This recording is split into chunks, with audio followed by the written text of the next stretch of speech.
means, oh, thank you. So let me be clear. God is not against wealth. He's against waste. I'll say that again. God is not against wealth. He's against waste.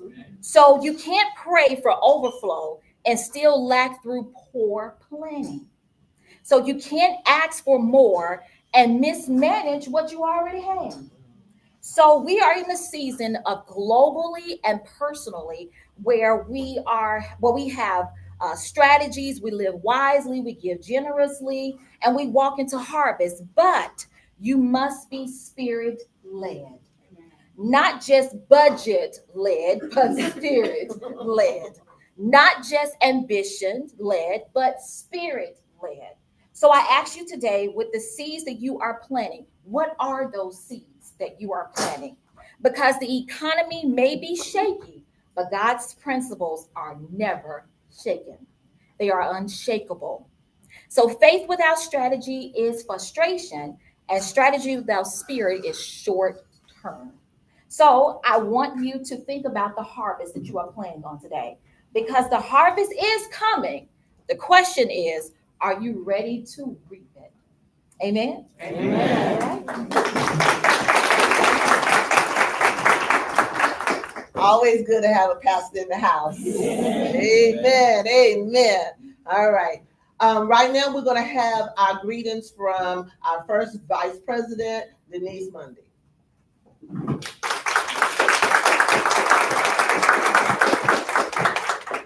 Good morning, everyone. Good morning. I would just like to say thank you for joining us today. And I want you to sit back and get ready to enjoy our annual SISTER-NOMIC program, where this year we are going with the power of the purse. So just sit back and relax and welcome, and enjoy our wonderful panelists that we have here today. Thank you.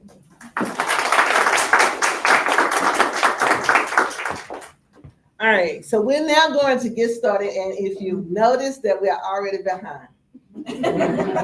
Okay, but we're gonna play catch up as we go along. But the whole thing is, I want you to get a glimpse of every one of our presenters.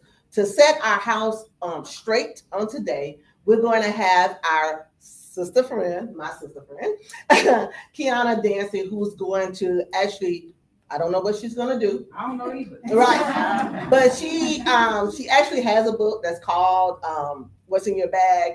And I wanted her to kind of give some kind of synopsis to our theme today about the power of the purse. And then what do we have in our bag that's holding us back from getting our money? Okay. So that's kind of what I didn't tell her. So I just came up with that. So she will flow with the flow. As most of you know, I really don't like to do scripted because I like the feel of the energy of the room. So the energy of the room is telling me that Kiana Dance is going to bring it to get us straight as it relates to what's in our bag now that's holding us back from getting our money. And then we will have our first panel, which is our financial empowerment. All right, Kiana. Good morning, ladies and gentlemen. Good morning, ladies and gentlemen. All right, so she threw me under the bus, and I apologize for being late. But first of all, let me just be clear. I'm a fur mommy. I had 2 dogs, and I did not realize that my bulldog was not having it today. Okay, so she moves when she wants to. So it's a struggle. I'm sorry, but I'm here. I made it. So I said, okay. All right. So one thing I heard you go the analogy of purse. You have your terminology, and I have mine. Okay, so I want to break this down. And pardon me for using my phone, but listen, I'm going to refer to my notes today. Y'all ready to say yeah? Yeah. Okay, so first of all, the first piece.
everybody ain't no time. I get it, child. I get it. So anyway, power. So power isn't just about how loud you speak. It's how well you manage your money in silence.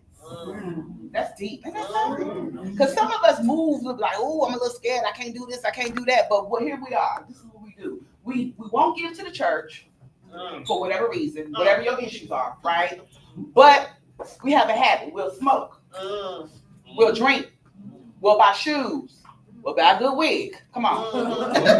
You understand? We'll buy clothes that we don't really need. I need that belt. You don't need that belt. You don't need those shoes. But we operate out of fear. But your money, as far as and how you manage your money in silence, I lost everything once, I did. But I built it back out of trust, out of faith.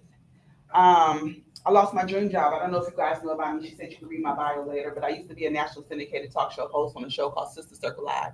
I walked in one day making multiple good checks. Let me just say that, multiple good checks. I walked in not knowing that was my last day on that show. No one talked to me about it. No one prepared me about it. No one even had a conversation like, sis, get your stuff together because they're about to let you go. Nothing.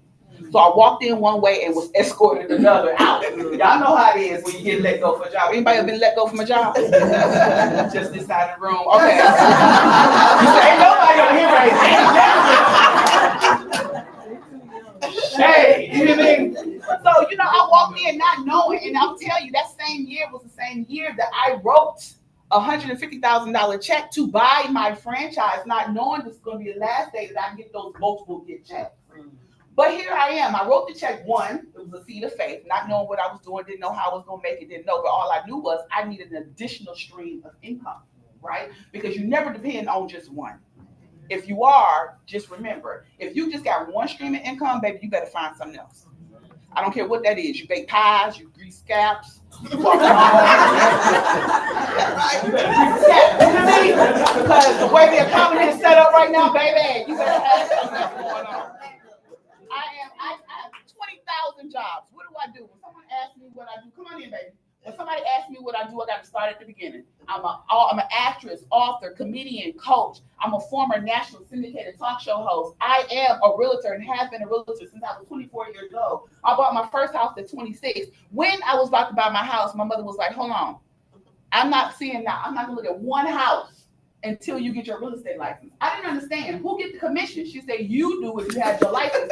I said, I'll be right back. I got that check. You know what I mean? And I encourage you to get something else going. If your full-time job lets you go, you best believe they probably won't even send flowers to your family. They'll sweep out your desk, and guess what? You buried and gone, and then it replaced you immediately. So have something else, and it's never too late. No matter how old you are, wherever you are in your decade, because I'm in my fourth decade. I'm in my fourth decade. Some of us might be in our third or fifth or sixth decade. At the end of the day, it's never too late to find something additional to do. So that's P, power. Understanding where you are financially is not shameful. It's smart. It's smart. Some of us are living above our means. Some of us are house poor. We got a whole lot of house, but we don't have no money once we pay our mortgage. Then once you somebody here can relate. That came so fast. Lord, help me the first year today, Lord. It was first yesterday. And then you like nice things. You want to eat. You want to enjoy yourself. I know a pastor found me a scripture that says that we're not just here just to pay bills. It got to be something in the Bible. It got to be something in the Bible to say I want you to enjoy your life. Amen. So I want you to know that we got to understand where we are financially. Why? What does that mean? Because here, I'm going to just give you a simple real life example. If we die, if one of us, God forbid, were to die, are these hardwood floors? No, find some wood. If the God forbid something was to happen to us and we were to die, who's going to bury you in the house? Now, let me tell you something. I done did my last chicken plate and last fish fry. If you don't have an insurance policy on you, that's your fault. That's on you. I'm not. What's the other thing? I'm not doing another GoFundMe. I'm not wearing a T-shirt with your face on it, and I'm not buying no T-shirt to bury. I'm not doing it. I'm not doing it because we're having this conversation. We should be having these types of conversations now about eventually you're going to get old. Something may happen to you. You need to have monies and things to be buried. Young people too. Because the young people, unfortunately, we outlive them. And then they're the main ones, so we got, can you put 5 on it? You know, sell them sneakers. You understand? So I would encourage you to talk to someone about where you are financially. What does that look like? Some of us don't have 401k because if you're an independent contractor or you are a 1099 employee, all those things, you may not feel that you have the ability. I think it's a financial person right there. Like, yes, you go get you a Roth IRA, get you some money, set a seed aside, get something going. Even if it's a little nest egg. Now, I don't want you to put all your money in a shoebox under the bed. But I do got a little money in the shoebox under the bed. Because just in case, now this is a funny story. My aunt is 84 years old and we're from Cleveland, Ohio. And when there was something happened with the power grid, it was a big storm and all the ATM machines were down. Auntie became the bank. She was the only one who had cash.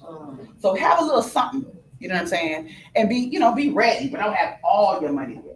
But and also I encourage you not to have all your money in one bank, but you can talk to the financial people back there. Okay. So find out where you are. How much equity do you have in your house? Because that's important. If you ever get into a tight, you lose your job, you're in a situation, your back is against the wall, God forbid somebody gets sick, can you pull money out of the bank? Out of your home? You can't pull money out of your home if your credit is not. Are you overextended in your credit cards? I understand living credit card to credit. It happens. I'm an actress. I told you that. So when the industry went down and my checks wasn't coming in and I got let go for that good job with multiple checks, I had to figure out what I was going to do with myself. So understand 401k can work for you if you have it. Savings can work for you if you have it. We do a whole lot of things with our money that is reckless if we can just find out where you are, write a little plan, come up with a budget every month. What does that look like for you? And figure out, let me cut that. I don't really need that. I don't have, when COVID came, ladies, hear me. These are press-on nails. I stopped going to the nail shop because I ain't want Kimberly in my face. So I didn't know what was going on. You know what I'm saying? I was like, I don't know. Let me figure out how to get these press-on, and I haven't returned. Some things you can just cut out of your budget. You feel like you can't, but I bet you can. Brothers, I want you to cut that hair. But I don't keep that hair cut. Whether you go or you do it, figure it out. You know what I'm saying? To cut the corners on some things. And just really have a realistic conversation with yourself and your mate and your partner and whoever is in your orbit about managing your resources and also your budget. Deal, say deal. Yeah. Resilience. Let me tell you something. Bouncing back looks better with boundaries. What does that mean? There was a time, I'm still that person, but people come to me for answers. They come to me for money. They come to me for resources, connections, and all the things. But now my boundaries are: if you want a resource from me, if you want to contact me, here's my calendar link, and here's my invoice link. Why? Because at first I would sit and spend so much time pouring into you, giving. Now I'm depleted of the resources, the connection, and you wouldn't make money, and I never hear from you again. So now everything that I do is now sellable. Okay, wait, let me make sure I say this right. I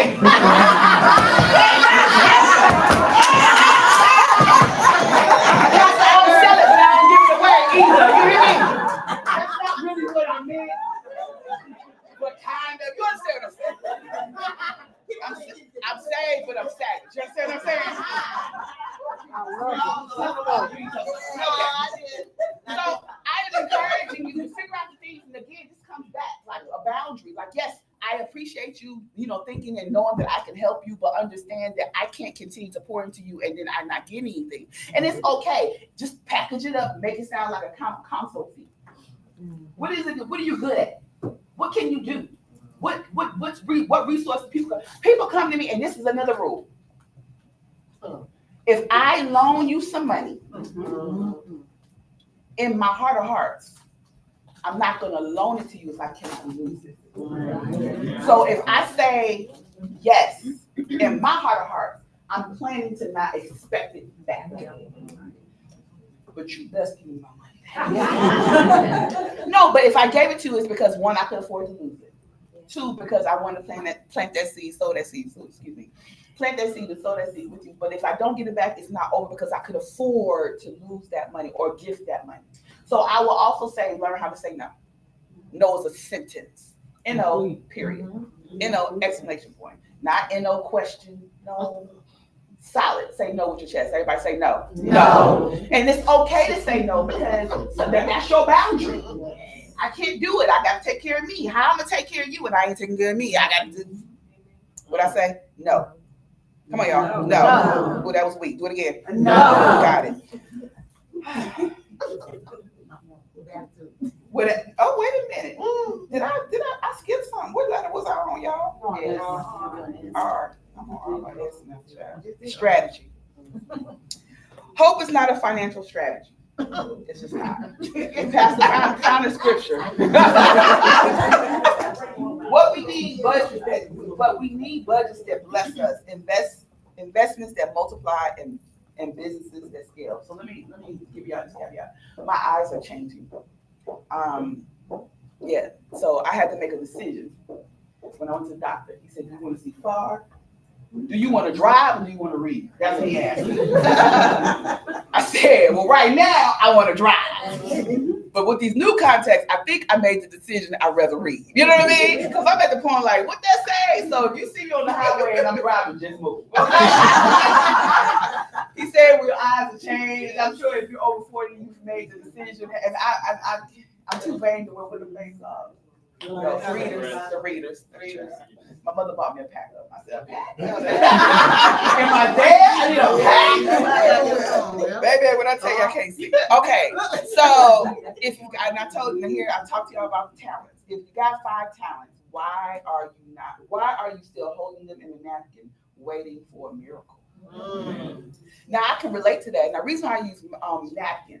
As a stand-up comedian, sometimes things hit me. I'll get a note or I get something a little funny bit and I'll write it on a napkin and put it in my, comedians always got a notebook or a good pocket full of napkins and little notes. And if you're anything like me, you've come across the idea of something, you want to write a note or write something down. And so it might be on your napkin, but being on your napkin does you no good if you don't utilize that idea. So like I just said, why are you still holding on them on the napkins? Put them in action. Start that side hustle. Buy that property. Write that book. Is anybody here want to be an author? I know there's stories. There's stories in your heart that you want to write. What is your story? I want to write a story about Come on, sis. We got 3 seconds. Your mind, ways to reset your mind after you fail. Yeah. There's a whole society, a whole group of people that need to know how do you reset. And if you've been through, and you don't have to be a doctor or only your story is your experience. She did it, I can too. You've been there, you pulled yourself up by your bootstraps. Let me show you how to do it. Talk to me afterwards. What's your story, sir? Same thing. Well, y'all might need to get together. Co-authorship, collaboration goes far, right? I'm working on a book right now called Laugh Therapy, where I bring in mental health professionals and comedians in one location where laughter finally meets healing. At the end of the day, laughter is an international language. I went all the way to the University of Oxford, and them people, there's any white people here? And gotta be mindful, you know what I'm saying? I went down to the University of Oxford and I spoke on laugh therapy. Baby, I was the blackest thing they ever seen. You hear me? It's one thing to be black in your, UK Queen of England black. No, I'm Atlanta, Georgia black. What am I doing? You know what I mean? I stood up there, I did my thing, red lipstick, blonde hair, and I gave them my all. And I was invited again to come speak at the University of Oxford for the World Literacy Summit. So best believe your story is needed. And there's nothing that whatever you have in your belly, whatever's in your belly, tell it, because someone will pay you to hear your story. Don't have to be special in reference to, you don't need titles, you don't need all those things. All you need to know is I've been through the mud and I climbed myself out. Y'all heard me say yeah. I'm making sure you know. Okay, E, execution. As I just said, you don't need more ideas. You need discipline in execution. You already have the ideas. It's already in your belly. You already know. I told y'all 7 things that I do. If someone asks me what I do, it depends on what you do, because I might be able to help you. And then guess what? It also, you might be able to help me. I am a realtor. You need to buy a house. Now, I usually don't promote that, because real estate really get on my nerves, but it has fed me. You know what I mean? And as a speaker, I have taken my comedy and combined my speaking all over the world. I've spoke to so many different people. I did my TEDx at Botswana, and them folk didn't know nothing about me, but I showed up and I told my story. What y'all are looking at right now is I get on the enemy nerves. The enemy has been chasing me down since I was 6 years old. I'm a child molestation survivor. I'm not supposed to be here. I'm not supposed to be standing right here telling you what by chest. Whatever story that you have in your heart, tell it. Because the enemy wanted me to shut up. My grandfather used to call me radio. Turn that radio off. Oh, she keep talking. My God, she keep talking. And I'll be like, Granddaddy, what you doing? How was your day? And tell me how you get. My grandfather had his finger cut off on the train. And I used to want to touch his thumb all the time. Granddaddy, let me touch your thumb. He said, it's magical. It's going to turn you into.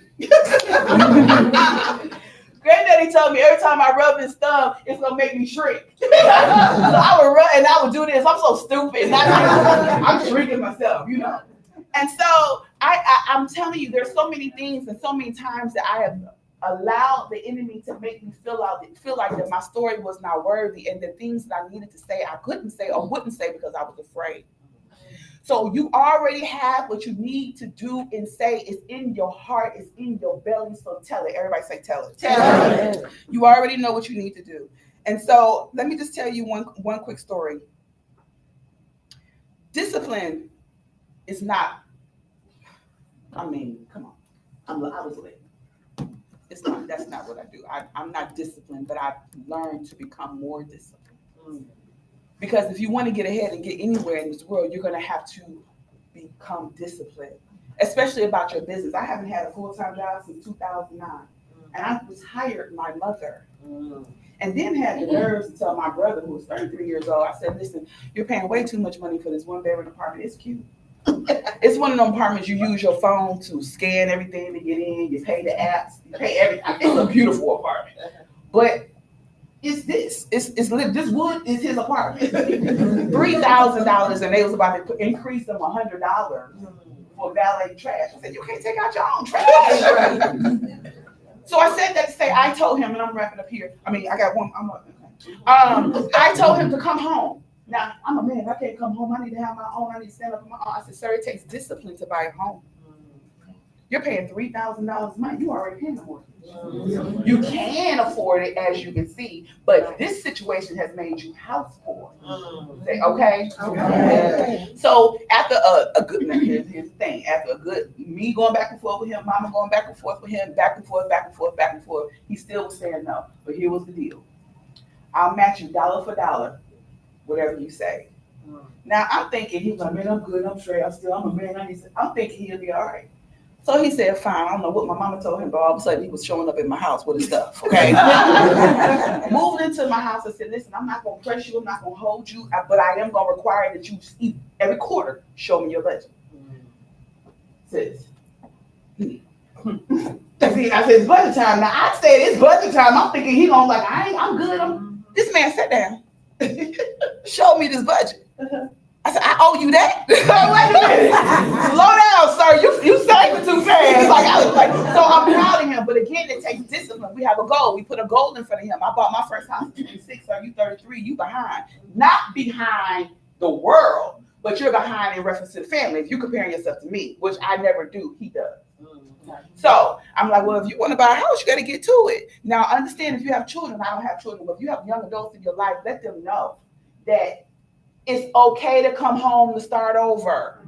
It's okay to step back 2 to come up 4, and let them know that everybody, you're not behind, you're right on time, you're right where you're supposed to be, but everybody need a little help.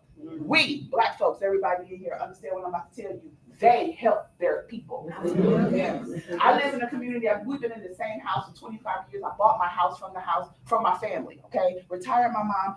My house is in the trust. Talk to the financial people why a trust is important. But here's the thing I'm trying to explain to you. Every neighbor on my street, it's 4 or 5 generations living in that house. 3 or 5, 3 grandmama, all those people living in the house. Why? Because they're saving. And what they do is they help the youngest graduate into buying a house. So once you graduate from high school, you go to college, you come back, they put all their money together, you get a job, and then you don't go get an apartment. You save for a couple of years, and boom, you off to go get a house. Why are we not doing that? We kick our kids out at 18 and they're not ready and they unprepared. And what are we doing? Then we get these kids out there, we want to know why they're crazy. Well, Yes. All right. Last. Okay. So reclaim. So here's my charge to you. Y'all ready to say yeah? Yeah. Reclaim your power. Deepen your understanding. Strengthen your resilience. Build your strategy and commit to execution. It's that simple. It's that simple. And remember that there are 7 streams of income in you. Somebody in here bake cakes, somebody bake pies, somebody braid hair, somebody grease scalps, somebody can write a book, somebody can consult, somebody sell real estate, somebody change tires. What do you do, sir? Really? Flip houses. What you do? That's 7 things. Give me one. So I'm a broker, I'm a consultant. All the things. So ladies, there's something in here, and fellas, there's all something in here. So connect with somebody in this room that can help you. My name is Dr. Kiana Dancy. I coach women 18 to 80 on releasing their emotional baggage through laughter, because guess what? At the root of all your drama and your trauma should be joy. We all been through something. You might as well laugh at it, because, baby, frowning and crying don't do nothing but bring, what you call it? Thank you. Listen, I appreciate y'all. Thank you. Okay, thank you, Dr. Kiana. Okay, we're gonna move right along to our first panel. Our first panel is people say financial literacy. I have taken that out, and 100s can get on to me about that because I know it's in our guide. But literacy is not what we need to be talking about. We need to be talking about empowerment. And what we're going to do now, we're going to have our financial empowerment panelists to come up. We have Citizens Trust Bank, Ron Demons. Okay, come on, Citizens Trust. This is our black bank. Thank you. And then we have Jamel. I don't say that right. Jamil Harden from Operation Hope.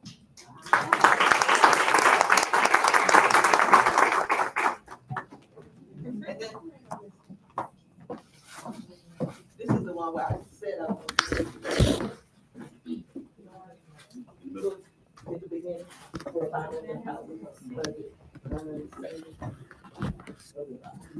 okay, so we're going to go ahead and get started. So what we want to do in this segment is talk about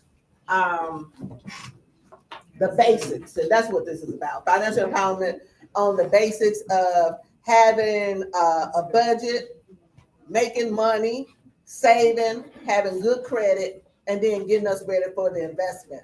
The next part of our panelists is going to be wealth building, and it's going to be done family wealth building, where we're going to talk about taxing, planning, estate planning, financial advisement, and that. And then we're going to come with our entrepreneurs. By the time we hear what you guys in your bag, you should be having enough to then become an entrepreneur, which you're going to start your business, sustain it, and build upon it. What I say? So they all know what I'm talking about. But so we're going to go ahead and get started. And what I want you guys to do, this is not a question for me. I'm going to have you kind of discuss some things around the importance of having a budget. How can people actually start? Don't think about how much money you make, how you start now. No matter what's going on in your life, how I start with a budget, earnings, and making sure my credit is right. And then we can come back and talk about it a little bit more. Does that work? That works. Yeah, that works. I'll let you go first. All right, and I want to make sure I understand the assignment. So, well, maybe I should just talk about the program and how I assist my clients. Does that sound good? Okay. Yes, because she is a financial wellness coach. Yes. Wow. So, okay, right. yes, go ahead, do it that way. Okay. Well, I'll stand up. So, hello, everyone. I'm like, not me speaking after Dr. Come on, ladies. But I'm so honored to be here. So far, everyone who spoke so beautifully and had such a powerful message. And I didn't really know what I was getting myself into today, but I would just say thank you so much for having me. And I'm truly honored to be here. I'm Jamil. I work for Operation Hope. Now, raise your hand if you ever heard of Operation Hope before. Okay, raise your hand if you ever heard of John Hope Bryant. Okay, so we're getting a little bit more popular. I've been with the company for almost 3 years, and I would say My first 2 years, no one ever heard about it. I'm like, wow. But over the past year, John Hope Bryan has become extremely popular. He's gone viral. So I feel like that's brought more attention to the company. So Operation Hope is a nonprofit organization that teaches financial literacy. We have a mission to serve the underserved communities. Okay, it's a huge organization, and I am a credit and money management coach. So when people come to me, basically I have a 3-step strategy that I use to assist my clients. First, I want to understand how you manage your money. That lets me know what type of person you are. That lets me know what you truly need help with. I do this by creating a budget with you because in my mind, how you manage your money is basically an indicator of who you are, how organized you are, and also your credit score and how you manage your credit. Because at the end of the day, your credit score is literally a number that shows your ability to repay. Okay. So when my clients come to me, there's 3 things I do. Number 1, we sit down, we create a budget. I'm looking for you to provide me. And some people don't even know how much money they're bringing in and how much money that's going out. So what I like to do is understand exactly how much money was actually deposited into your bank account. And then I want to understand how much money goes out. And if you're over budget or if you are maintaining everything. Okay. The second part of the program is credit. So I do not like to call myself a credit repair specialist because this is a nonprofit organization and you have to be careful with credit repair. Credit repair is actually illegal. Some ways that people are repairing credit, it's not ethical at all. And that's not what I do. So when my clients come to me, I understand basically because of the Fair Credit Reporting Act, if anything is inaccurate on your credit report, legally you do have the right to dispute it. So I'm going through and I'm asking you, hey, does this look accurate? What type of documents do you have to prove that it's inaccurate if you feel like it is so? And what can we do to possibly help you dispute? Disputing, if you've ever disputed anything, sometimes it is so tedious. And sometimes when we're just ripping and running, we know our credit is messed up, but no one wants to really take the time to sit down and look at everything and get everything organized and dispute things or contact creditors to negotiate settlements. So that's what I help my clients with as well. I try to get an understanding of what's wrong and provide some type of solution when it comes to disputing and negotiating settlements. And the thing about it is budgeting and fixing your credit goes hand in hand because some of the stuff on your credit, you really do have to negotiate a settlement. In order to negotiate a settlement, you need money. So I am trying to figure out a way that we can understand how you can pay your bills and put a little money on the side to negotiate some of the things that's wrong with your credit. After that, once I see your budget, once I see what's actually wrong with your credit, I create an action plan to help my clients to understand what needs to be done in order to put them in a better financial space. And once I create that action plan, I'm going to give you a list of things to do. And then we follow up every 30 days to see if you have done them. And like Dr. Kiana said best, discipline is the key word because I can create the budget. I can help you file disputes. I can create an action plan for you. But for this to truly work, you have to do your part. And I just want to share something really quick because I feel like this is a safe space. But when I hear the lady speak, it's just on my heart to share this. But one of my favorite scriptures is Jeremiah 29:11. That scripture says, "For I know the plans I have for you, declares the Lord, plans to prosper you and not to harm you, plans to give you hope in the future." And to me, this verse is so powerful because, yes, if you've ever been through anything, and I've been through a lot, this verse has really helped me. I just want to share something really quickly because I have a testimony and I've never shared this in the room, so I'm scared, I'm shaking. I've never really told anybody this. But I've shared this with 2 people. But in 2022, I was a mortgage loan officer. And when the market got bad, I mean, it was a really rough time for me. So I was at a mortgage company and they let me go. I went to another mortgage company and they let me go. And it was a very scary time.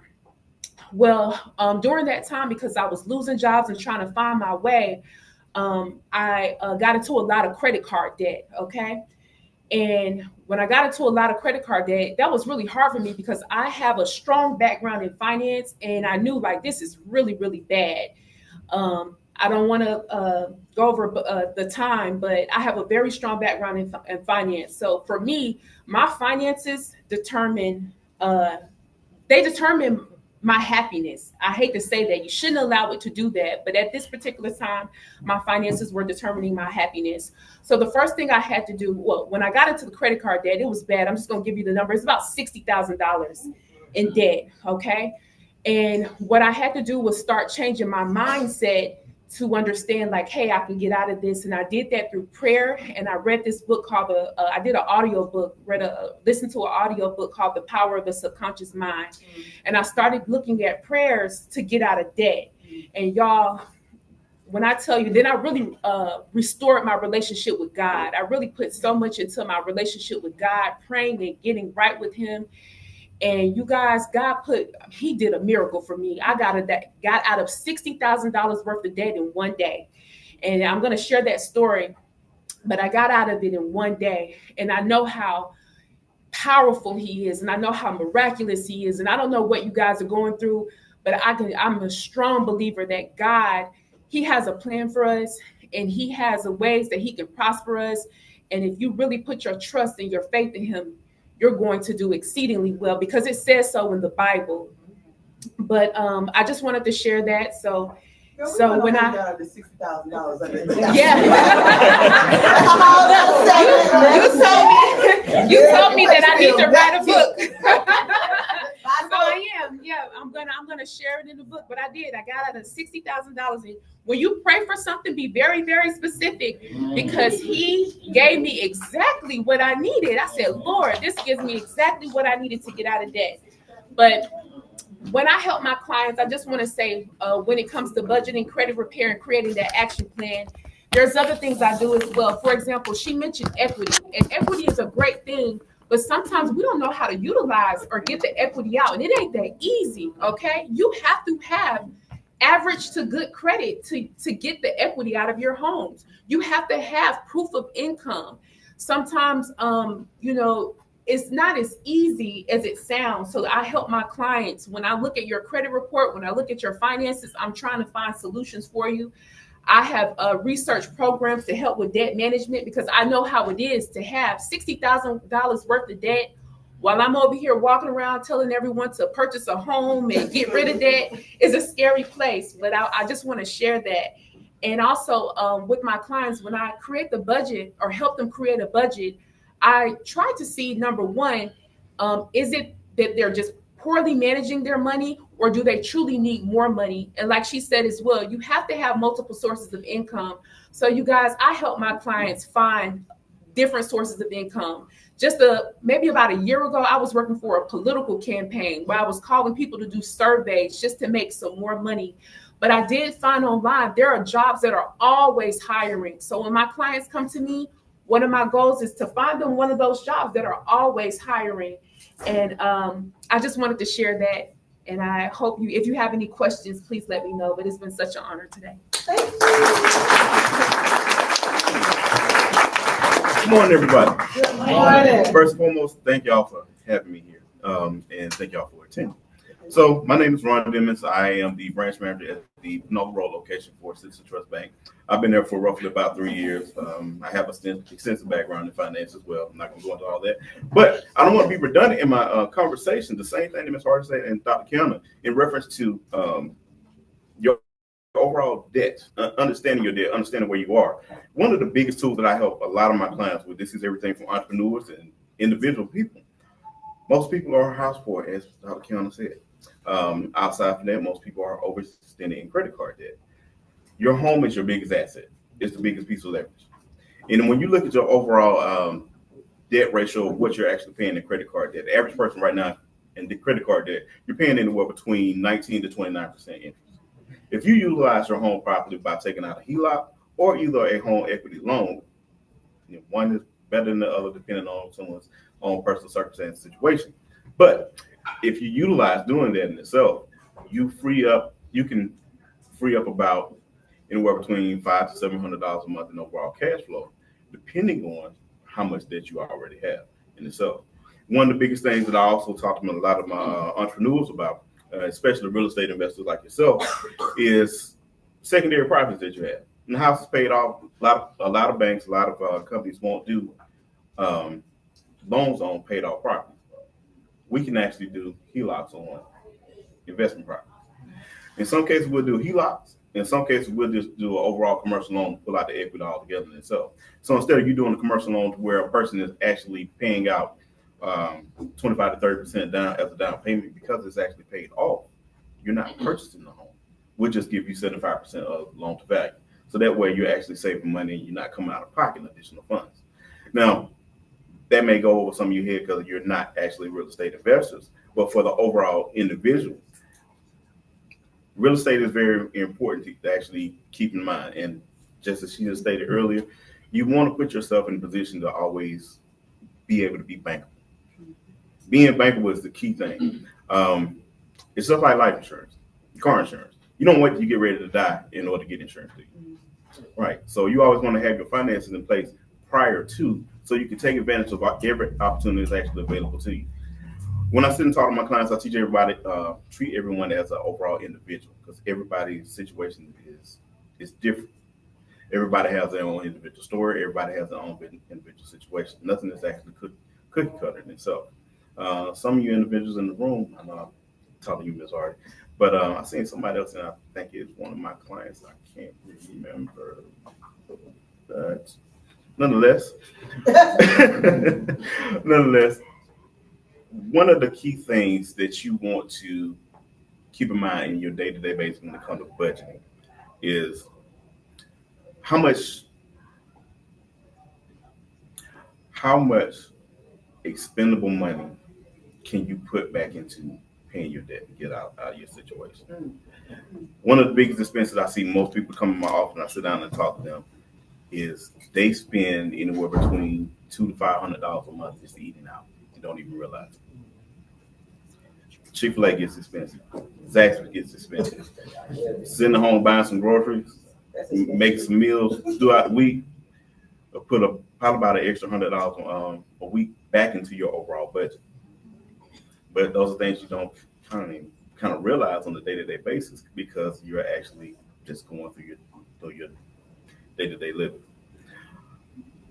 One of the key things I want to ask each and every one of you in reference to your banking needs, what's the most important thing for you when y'all come to see your banker? Anybody want to give an example? Low fees. I was gonna say get to the fees. Fees. Yeah. Okay. Low fees. Low fees? All right. Well, we have several different solutions for that in itself. So we have 3 different types of checking accounts. We have direct checking, we have a debit power checking, and we also have a Gold Premier checking for individuals that are 50 plus.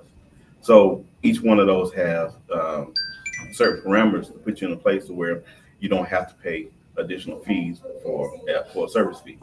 For example, direct checking, as long as you have direct deposit and you have online banking with e-statements, you're put in a situation where you're not having to pay any fees whatsoever, unless you actually overdraft your account in itself. Outside from direct checking, we have debit power. Let's say, for instance, you're an entrepreneur and you just pay yourself from your standard LLC, or you're getting individual commissions from, let's say, for instance, you're a Uber driver. We have a debit power check. As long as you swipe your debit card at least 12 times per month, that will actually allow you to not to have any fees whatsoever. Along with having your online banking and e-statements, your account is virtually free. Do you all have a high yield savings account? That we don't have right now. Currently, being that we are a community bank, we are a CDFI, which is a Community Financial Development Institution, and the MDI, which is a minority development institution. We don't have a high yield savings right now at this particular moment. That's something that we are looking to actually branch out into to offer more services to our clients. And so, yes, sir. What about refinancing? Absolutely. So we can definitely do refinancing. We have a very strong mortgage department. From the branch perspective, I can do HELOCs, I can do HELOans, but I can definitely get you in contact with our mortgage department in order to do cash out refis, as well as just standard refis. But I can tell you this: if you purchase your home within the last couple of years and you have a low interest rate, if you're concerned about your interest rate and your overall payment, I wouldn't advise you to do a refi. I would look more so into a HELOC or a home equity loan, so that way you're actually able to retain that low interest rate that you have, but at the same token, you can still pull out the equity that you need to. And so, You also do car refinances by chance? absolutely, absolutely, we do car refinances. We do initial purchases as well as commercial vehicles. And another thing that we do, we also finance churches, and we also are a very large commercial lender. So if some of you are actually looking to expand your palette when it comes to investing in the real estate, want to get into multifamily units, gas stations, pretty much any type of commercial aspect, we can actually help in financing those as well. Yes, ma'am. What credit score are you looking for to offer all of these packages? Well, the credit score in itself, and the minimum credit score we look at in order to qualify on the main basis is going to be around 680 or better. Now, outside from the credit score, see, one thing about credit score is it's not just about the score. You have to look at your overall credit mix. We look at your debt to income ratio as well as the overall cash flow. So those things take a great deal of consideration when it comes to getting qualified. Yes, ma'am. Yes, ma'am. Yes, sir. Do you also do jumbo loans? Absolutely. Absolutely. We do jumbo loans on primary mortgages as well as commercial as well. Now, what dollar amount are you thinking Million of? plus? Million plus? Absolutely. Absolutely. From a public forum, I can say one of our biggest clients is a well-known church that most of you probably know of, which is New Birth. And we have participated in lending them funds as well as some of the other local churches around the area as well. Anybody have any other questions? I have a last question. Yes, I ma'am. asked you this last year. What do you all do to make sure the next generation is empowered with this before we're sorry about the $60,000 debt? Absolutely. So what we do, we do have a future savings account. So with a future savings account, what I try to do when I talk to my clients about saving for the next generation, it is a custodial account where you only have to pay $25 in order to open the account, and it remains a custodial account until that individual comes up to age 18. At that point, we can actually convert it over to a standard checking for them itself. But it gives them the ability to start a banking relationship and to start saving for the overall future. And you as a parent or a guardian, it gives you the ability to go ahead and put a significant amount of funds away for your child. Great job. Give me a hand. So there's things I forgot to tell y'all. So everything that you got a little bag on there. You're supposed to be writing down things that you get. By the end of the thing, you're supposed to have things in your bag, right? So I'm going to help you out. One of the key things that I think we want to take from this panel is to have a bank relationship, a banker. Okay. How many people got a banker that you literally do your business with? Okay. I have several. Right? Big money. I don't have a lot of money now. I'm just trying to tell you. I got relationships. So Citizen Trust, I go to them because they Black. Literally.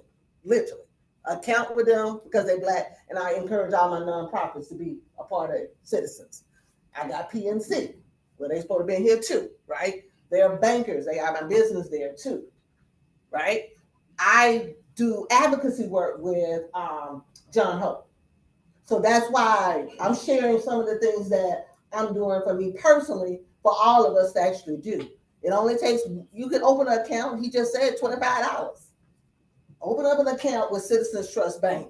Open up an account, go see Operation Hope for your financial wellness, right? These are resources that we all can use. So the first thing you know to put in your bag is a banker. I need a banker, right? Besides the fact that I'm gonna have a budget and I'm gonna earn some more money, right? I'm gonna decrease my debt, right? I'm gonna minimize my expenses, right? Because even if my credit score is a 750 and I still have a lot of debt, that ain't gonna do anything to get that $1 million that you want, right? So we want to make sure that we're talking this kind of talk no matter where we go, right? So that's why I wanted to kind of do that with you. But what we're going to do is shift. And I want to first thank Apogee Financials for the food. You can get the food, you guys, anytime throughout here. But I want to thank Ron for saying yes. Fred Daniels is my friend, and he put me on to Ron. And then Brandon put me on to Jamil. So this is relationships, you guys. This has nothing to do with all that other stuff we've been talking about, how much money you got in your pocket. Hello, I look like $1 million, but this is a millionaire status up in here. And it makes it look like this so we can actually be in the room together. I thank you so much. I have something for you. But what I'm going to do is shift to the next panel, trying to get us back on track. And then at the end, we're going to bring all the panelists back up for a Q&A for everybody, okay? But I do want everybody to hear each one of our panels. And at this time, you can go back to your seats. And they all have information, tables and stuff that you can actually see with that. And we're going to bring up Vaughn and Cassandra Irons. Everybody keeps telling me, give them a hand. Thank you, Lord. Thanks for the story. That's gonna bless you, girl. Always. Rhonda, you still owe me a dinner. You got it. Okay, so we're gonna bring up Vaughn and Cassandra Irons right now. In between, I know that they're having another event to go to. They have a great story that resonates with me, and I probably told him to do something that I was thinking about. I've been knowing Vaughn for a long, long time, but every time we talked about, he has a passion, like I have a passion, but he has a passion, purpose, and he's utilizing that in his actual community. So let's welcome Vaughn and Cassandra Irons. You have to talk behind it. How do you want to just do it?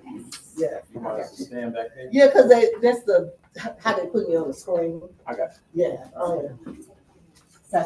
Okay, I got you. Okay. They can tell you whatever they want to tell you. Their bios is in that thing too. Okay. I'm going to stand up. So. Well, good morning, everybody. Good morning. Happy Saturday and welcome to Stonecrest, Georgia. How many of you live in and around Stonecrest? Right. My wife and I, we actually live right down the street. We almost could walk here. This is our community. You said if there were sidewalks. We got have to work on that. But this is our community, and that's really a part of our story. You know, we are fighting for our community, and part of what becomes important as you discuss economics, you have to decide how you're using economics either as defense or a weapon, right? What you want out of the community, what you want out of the environment. And so a part of what we fight for is to create an environment for success in this community. So for those of you who aren't familiar, you know, we have long corporate backgrounds. You can read our bios. We're not going to go into that. But we're the owners of Privy Stonecrest, and we're also investors in the mall at Stonecrest. And that's our background. That's kind of what we're going to talk to you about today.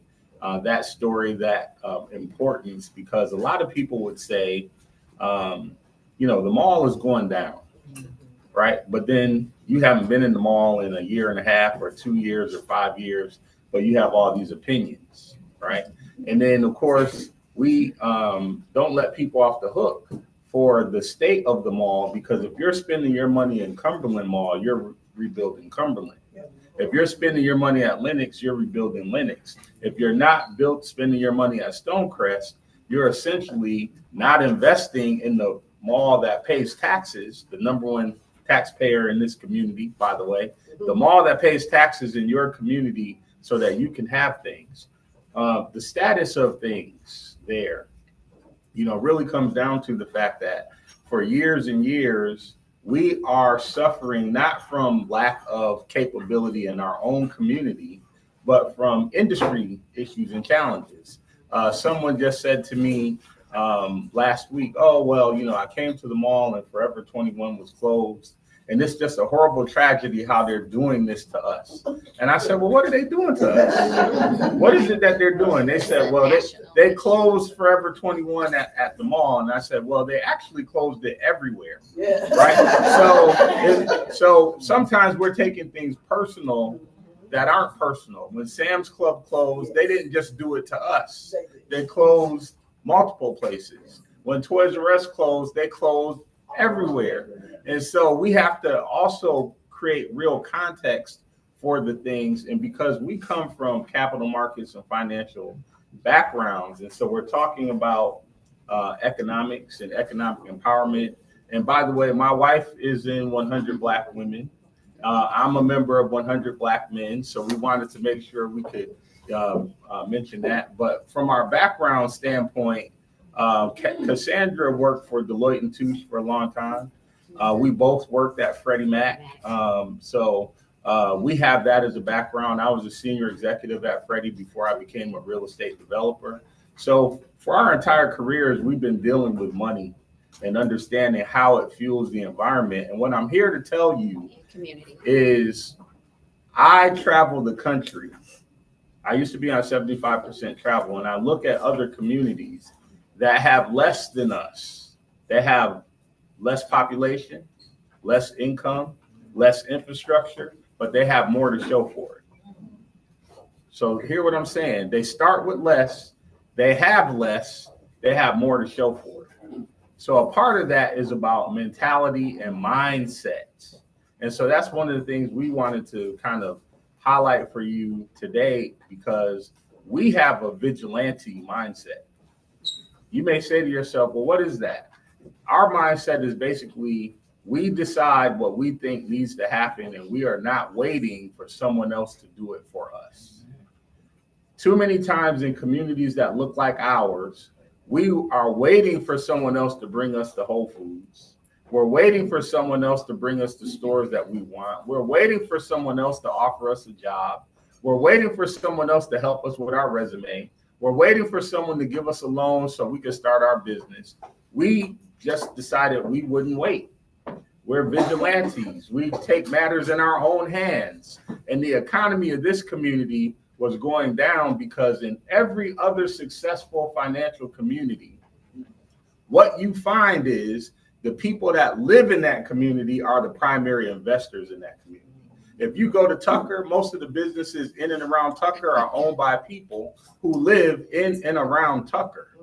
But when you look at the businesses in our community, most of the businesses are owned by people who live in Gwinnett County and Florida and Fulton County and other places. So they take your money and they drive home, right? Somewhere else. So we decided that it was time that people from this community started taking a lead in creating an economic environment for success, started being specific about hiring people in and around this community. So we own Privy Stonecrest. How many of you have been to Privy? Right? Me. All right. So keep coming back. There's a lot of fantastic things happening. So I'm going to let you just talk a little bit about Privy so I could bring this message home about being a vigilante. Sure. He's a vigilante. And actually, Vaughn has a book that's called Vigilante. So you need to get that book out there. It's about community and economic development. Privy. So you all have a fact sheet that was given out to you. We did bring that today. It is a development that is a part of the mall. We did purchase that building back in 2021. So we actually own the former Sears building. We're not a tenant of the mall. We own that parcel of the mall. Privy is essentially, how many of you have been to Pont City Market? Okay, all right. So that's what we're looking to bring to our community. The lower level is essentially done.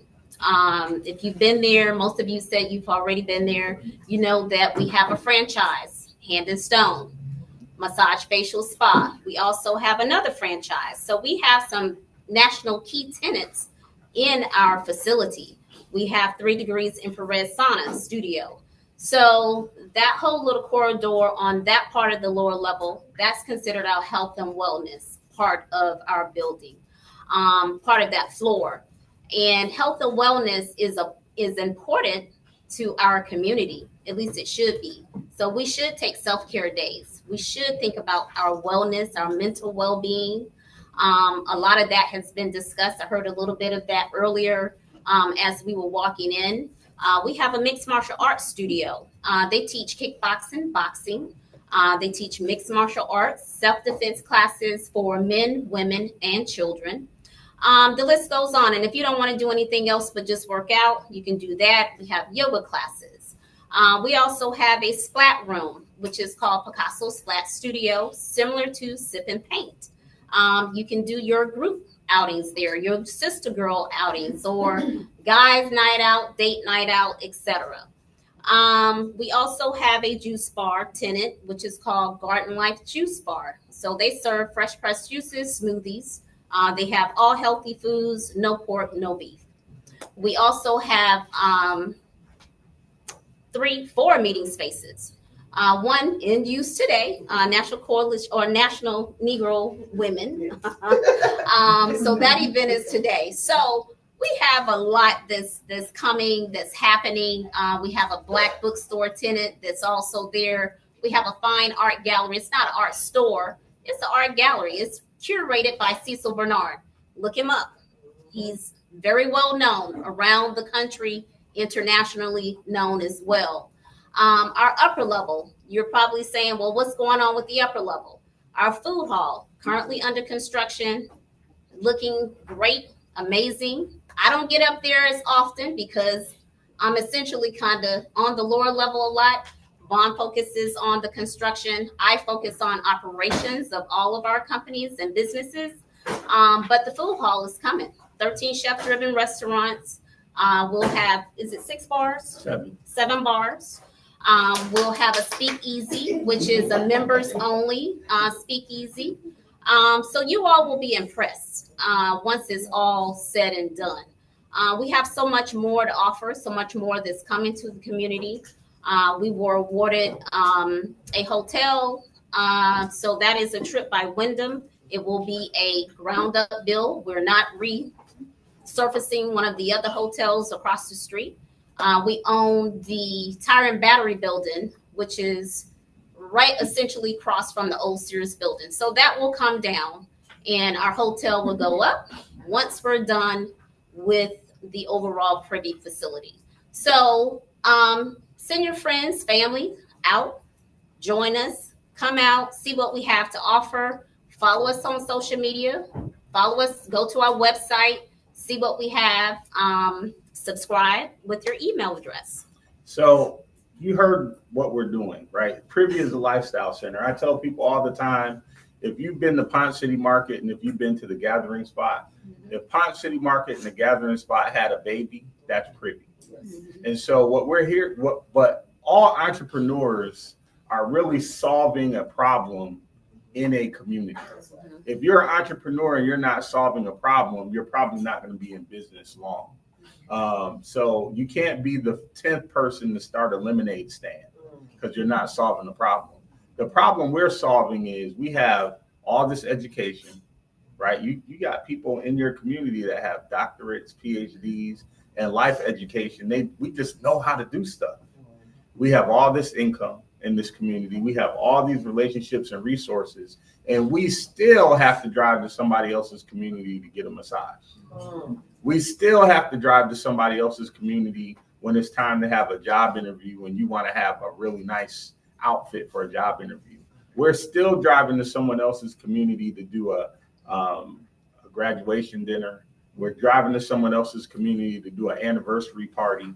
We decided that we got tired of driving to somebody else's community to do the stuff, and we said we were going to build it here. So all the things Cassandra talked about is an outcropping of us deciding we weren't going to wait for the city or the county to do it for us. We weren't going to wait for the developer to decide, oh, well, Stonecrest or South DeKalb is ready and prime. Now we're going to come. We decided that we would start that trend for ourselves, and we decided to put our money where our mouth is. There are so many people, and this is where the vigilante part comes in, Teresa. If you want to be an entrepreneur and you want to fight for your community, the first thing you need to figure out is what your fear tolerance is. So how many of you like amusement parks or used to like amusement parks? Raise your hand. You used to, right?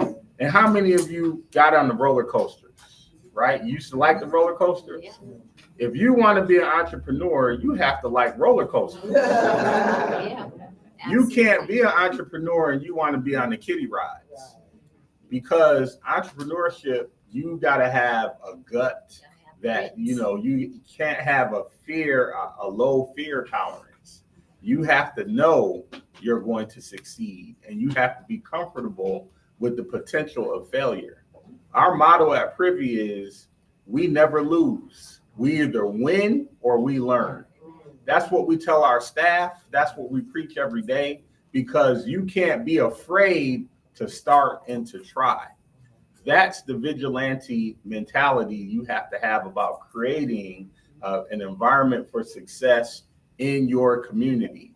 You already know exactly what you need to do to accomplish whatever goal you have in mind. What stops you is your fear of failure. You already have the relationships you need to do everything you want and all the goals you want to achieve. What stops you is your fear of someone saying something negative about what you're going to do. Once you eliminate that fear gene and you say, we're going to do it anyway, then you will succeed. Now, in conclusion, I'm going to tell you how we as a couple eliminated that fear gene. So for those of you who actually know us in the room, you know I had, just 5 years ago, I had stage 5 kidney disease. My kidney was only functioning at 6%. The doctor said, you'll be dead in a week, right? So I was at Grady Hospital on the 9th floor, looking out the window, and I said to God, if you get me off this bed and you help me survive, I'm going to show you what I could do. I had to eliminate the fear of wanting to depend on someone else cutting a check, right? I had to eliminate the fear of what other people would think if we didn't succeed. And then what happened? God put, I was on dialysis. I worked on this project from the dialysis chair from Fresenius. For any of you that know that, 3 days a week, I was on my laptop doing performance. I was on my laptop raising money for this project. We raised $18 million to do that project, right? We put all of our life savings into that project, right? Because no one would come. We couldn't go to the city to get a loan. We couldn't go to the county to get a loan. We would love to go to CTB or Bank of America or everybody else, but y'all don't necessarily give loans for those type of things until you see, like, so we had to fund the first phase 100%. We had to come up with $2 million out of our pocket to fund the first phase. Then we were able to raise capital and get loans and financing from other institutions. We did that because we didn't have fear.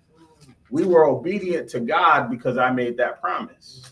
And I'm going to tell you what the conclusion is and where all the prosperity came from. 11 months after we purchased the building and we did what God told me to do with the vision, I was able to get off dialysis and I got a kidney transplant. I got a kidney transplant because my wife donated her kidney to a stranger, and Emory found me a kidney, so we did 4 operations on the same day. So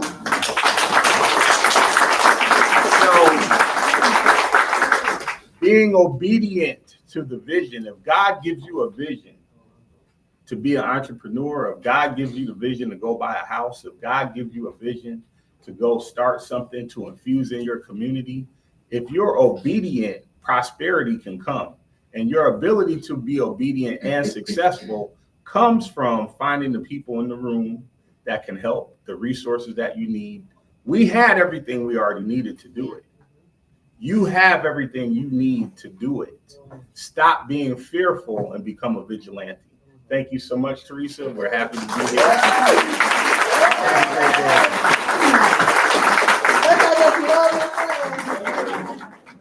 Y'all got some friends like that. Oh, I just love y'all. Love y'all. I'll see y'all in a minute. Okay. All right. So we moving right along. Now we at family wealth building. And these are my family for real. They don't like to call me family. All right. So we're gonna have Michael Robinson, Shannon Wilson, Marcus Dorsey, all come up. And Megan. Come on. Wait on y'all. Okay, so what did y'all take from Bond and Iron's story, Bond and Cassandra's story to put in your bag? Stop being fearful. Okay. We need friends with $18 million. That part. Y'all good. Y'all sit right there so they can see y'all. Okay. Y'all got that position? Who Marcus at? You know, he's talking as usual. He's trying to talk to my friends. That's how y'all do it, get to network. That's how it's supposed to work. Okay. That's something as a community we don't do. We don't network enough. Right. So what we're gonna do now is this crew here, we go on the road a lot, so they know what to do. So y'all, I'm gonna let y'all handle it. Okay. How y'all do? So y'all got it, Megan? Yes. Y'all can y'all see them? Can you see them? Can you see us all? You gotta get right. Y'all gotta stay together like family. Yeah, our family. Yeah. So I'm gonna jump right in. We so this group of professionals here, we talk a lot about some of the same things we just heard everybody talking about. What's plaguing our community. In the work that we do, we end up having additional conversations about why we can't reach other people in our community. And some of the things that we constantly hear amongst all of us is, before I get into that, we talk about tax planning, financial planning, and estate planning. Things that we all need, but for whatever reason, we seem to have problems reaching others in our community. And when we talk to our clients or potential clients about, well, why don't you ever engage us? And we always hear the same comments and for lack of a better word, excuses. Y'all cost too much, or we don't need those type of things right now. When I have that kind of money, that's when I'll call you, right? How many people have heard or thought that, right? And my personal favorite is that I hear a lot is, well, they know all the loopholes. That's why they get all the breaks. Anybody ever heard that or thought that? Okay. So what I'm here to tell, what we're here to do and what we talk about in our meetings is it's not a they thing. It's not a they know all the loopholes. It's not they get all the tax breaks. It is they pay people to tell them what's in the tax code. They pay people to tell them, where can I put my money so that my money works for me as opposed to me working for my money. They have other investments in their portfolio besides their home and their car. And we're not talking about things that we read in a book. We're talking about things that we know and experience. I see tax returns. My office is in Roswell for a couple of reasons. But more importantly, I'm not talking about something I read in a book. I'm talking about something I see every day, because all of my clients don't look like me. So I see what they have, and we just got through talking about it. We have people that are house poor, house rich, and everything else but they're strapped. But when I look at other people's tax returns, they come in they have their W-2s. Everybody does not have. I mean, being an entrepreneur is nice. He was telling the truth. It is a roller coaster, but they also they'll have their W-2s. They will have their mortgage statement. There will be a property management statement or 2. There will be a brokerage statement or 5. There will be a child savings, college tuition savings program or 2 or 3. Like, they have multiple investments because they don't spend all of their money on their house. Now imagine this. Just imagine a world where, say, you hire someone to help you when you go to purchase that first house. That person that you hire, myself or Michael, an independent financial person. No shade to anybody in this room, because I know that you all don't do this, but I have been in rooms where I've seen it happen before. Realtors will tell, I've seen realtors tell people, you can afford the house.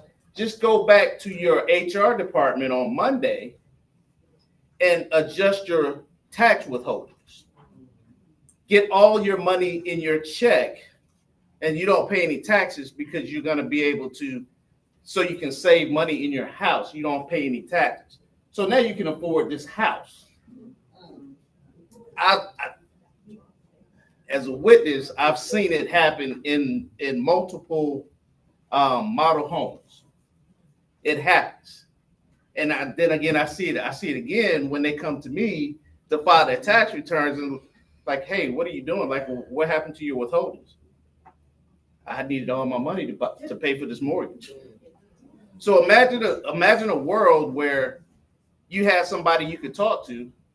Well, they say, hey, can I afford this house? It's like, well, based on this, that, and the third, you might be looking at too much house, too much price tag. You might want to scale down on that so you have money to do other things, like continue your 401k investments, continue your vacation club, what have you. So now that you can still pay your income taxes at the end of the year. So, but that's why we're here. So we're here to talk about these things. That's what we do, to dispel the myth and help you understand that it's not a they thing. They know the loopholes and they know this and they know that. So we're here to make sure that you have the correct information to make informed financial decisions and understand this is your opportunity to become the they. This is your opportunity and this is your chance to understand what the loopholes really are.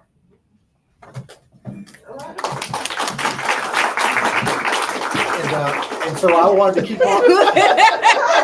I wanted to keep on the theme of the day. So Megan and I, we are financial planners. We both work together at Apogee Financial Partners. Yep. And then Shannon is an estate planning attorney.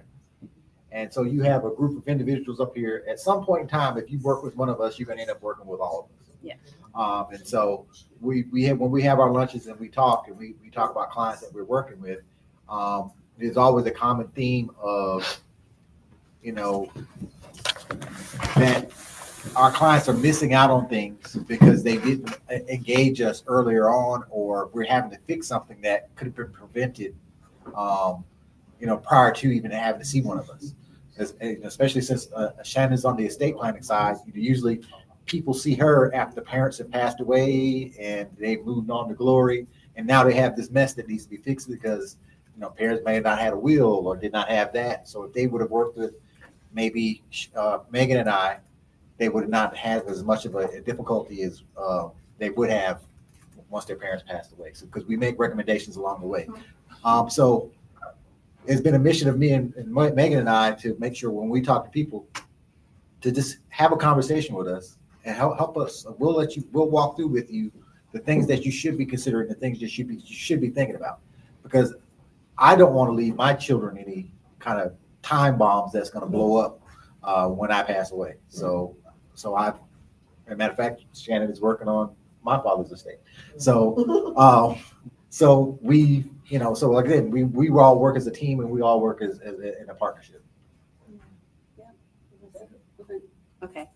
Hi, everyone. Happy to be here. Now I was over here. I'm like a mad woman taking notes. That's my thing. So as everyone was talking, everything from the purse breakdown and everything, but echoing from what my partners have been talking about, things that we have seen in our own community and how to really have conversations and roll out some solutions. And one of the things, I like things to be as interactive as possible and like to be as solution driven. So you have a takeaway no matter what. But one of the things that I do believe in is correlation. So us correlating the things that we are seeing in the news, our personal experiences, family, friends, and neighbors, in the community as well. And then examining what is in our circle of influence that we can start impacting, because we understand on a macro level, we're in some hot water as a country, right? But then even when we get to some of the subcategories and come closer to home in a locality perspective, we understand that in the last 20 years, actually concentrated 10 years, has been probably the most impactful and devastating transfers of wealth in the Atlanta metropolitan area, of Black wealth. And what we can do is draw some lines and look at some real life experiences around us and be like, okay, how did we get here? So my mind thinks, okay, let's walk backwards. How did we get here? So let's look at the anecdote of, the family home, grandma, big mama's in there. What happened? All of a sudden we hear the story, hits the headlines. She lost it at the auction for taxes and stuff like that. Freeze frame. Before we get to the courthouse steps, what needed to happen before that? And the solution is family engagement. That is something we can control. We can control working on our communication and creating time with each other, starting having family meetings. It's not going to be perfect at first, but what we can do for all the professionalism we take into the workplace and the universities with our kids getting scholarships and stuff, like we got the brains. We just sometimes, and I've been guilty of doing that too until I was in this further, that I have the conversation with my own mom. We want to silo. We want to compartmentalize our talent, skills, and abilities, and we forget to fold it over on our home front and see it through the lens of, I have to take, this is a job. It's a job. Generational wealth is a job. Stability is a job. It's something that you have to pour energy and effort into. Even when you don't understand anything, that's effort in researching things and talking and listening to testimonies and whatnot. So creating a system around that also with the family meetings helps the exposure to our next generation, your kids, financial literacy. We're modeling a family unit as well, practicing communication skills. It's not going to be easy. It's going to be tough. The first time I asked my mama to open up her book to me and tell me what's going on with her first financial situation, we both were drinking wine at the time. All right. She told me, like, I took care of you. You going to take care of me. I took a goat. I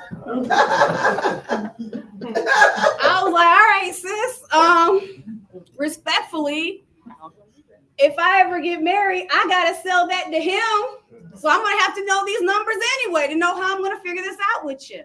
And that's an honest conversation. Now, did it instantaneously happen after that? No. It took me 3 years. Now I can't get her to stop forwarding me her statements. It's a lot. Now we have a whole different we have a whole different fight here. But that's okay. That's still progress, right? The thing is that you have to understand. So back to that same example of how we got here, when we're talking about, okay, grandma's house just got sold on courthouse steps for $3,100. But on Facebook, I see you got a $2,000 handbag. This, and I know, but these are the kind of conversations we got to start having. And that's what's going to save the community. That's what's going to start promoting us better. And it's going, like I said, stumble through it, stumble forward. Okay. So that, like I said, that's going to build on each other, having better conversations about family planning. I'm going to say it out loud. It's not going to necessarily be the most popular thing, but one of the things I've had to start incorporating one things we all had to start incorporating in our conversations, because we love our community, is like, hey, birth control and condoms are financial planning. Okay. That's it. It is, and that is within our circle of influence as well, to get better about having these conversations and modeling things. Stuff happens. We understand it, but that does not mean that we cannot regain control of our situation and affecting the next generation to the best of our ability. And that it is what it is, because it's expensive.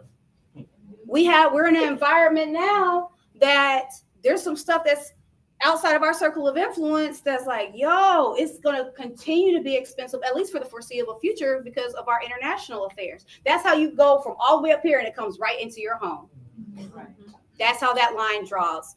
And that with more family time and understanding and talking with each other, then you can start digging into some other things. Okay, so all right, how do we start taking care of our own? If the kids need to move back in, that's absolutely fine. I love that. I had to come back home. I never would have thought I would. But when I graduated in 2009, after the housing bubble, the job market was a hot mess. Job opportunities, internships were drying up. Their budget cuts were happening. It was scary for my graduating class. I picked up the phone. I had to call my mom to come back home. I asked permission. And no, it's true. It's okay. Because I was like, oh, snap. But then the second thought came in. I've been on my own for 4.5 years. I knew I wasn't going to come home and be treated like I was 14 anymore. So addressing power dynamics around that. I love the idea of like, hey, you got to continue their financial literacy, have some skin in the game. You can charge a kid rent. My mom and I came up with an agreement. I had certain bills in my name that I'm responsible for. Why? Because I'm going to have them out there in the streets anyway. It grooms a behavior, but it also opens a door of opportunity for my mom to save more for her retirement. So think about, it's just a paradigm shift on how we're going to use these different tools. So it's like, I don't want to take away from my kid. I wanted them to save as best as possible. Well, first off, if that was never a normalized conversation in your household, that's not happening. That's why they're out and they're going to come in at 3 and they never end up saving anything. It is what it is. We all know it. So having some teeth, have a family contract that introduces them to contracts. Why? Because we're going to be doing contracts the rest of our adult lives. Why not it be you? So they can learn how to have these kind of, both of you, how to have these conversations. Because then that conversation will start trailing on into, okay, well, how's my mom, how am I going to retire so I can still be that rock of the family? How is Big Mama going to still be the rock of the family and no one ever had a conversation? And $3,100 is what we lost the house for. We couldn't have come together. Even if we would divide it by 12 and, just put a little bit to the side before it snowballed. We got to start breaking the chains of the generational curse of silence amongst each other. And it's like I said, it's an exercise. Iron scrubs against iron to get sharper. It's going to have some traction. You're going to have start a little bit, do a 30-minute or an hour, get a little time out. Everything's not going to be solved in a day, but creating a cadence is something that will have a huge positive ripple effect going forward. And like I said, it's going to hit some other core values and start checking some of the other things that we need to watch out for, like materialistic toxicity. The other thing, and it starts with baby Jordans. I didn't put that in there. I know it's unpopular, but it starts with baby Jordans. That's where it starts, y'all. It is what it is.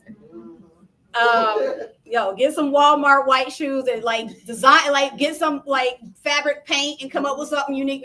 No one else is gonna have them. Okay, or turn it into an activity for the kids. That's something to think about.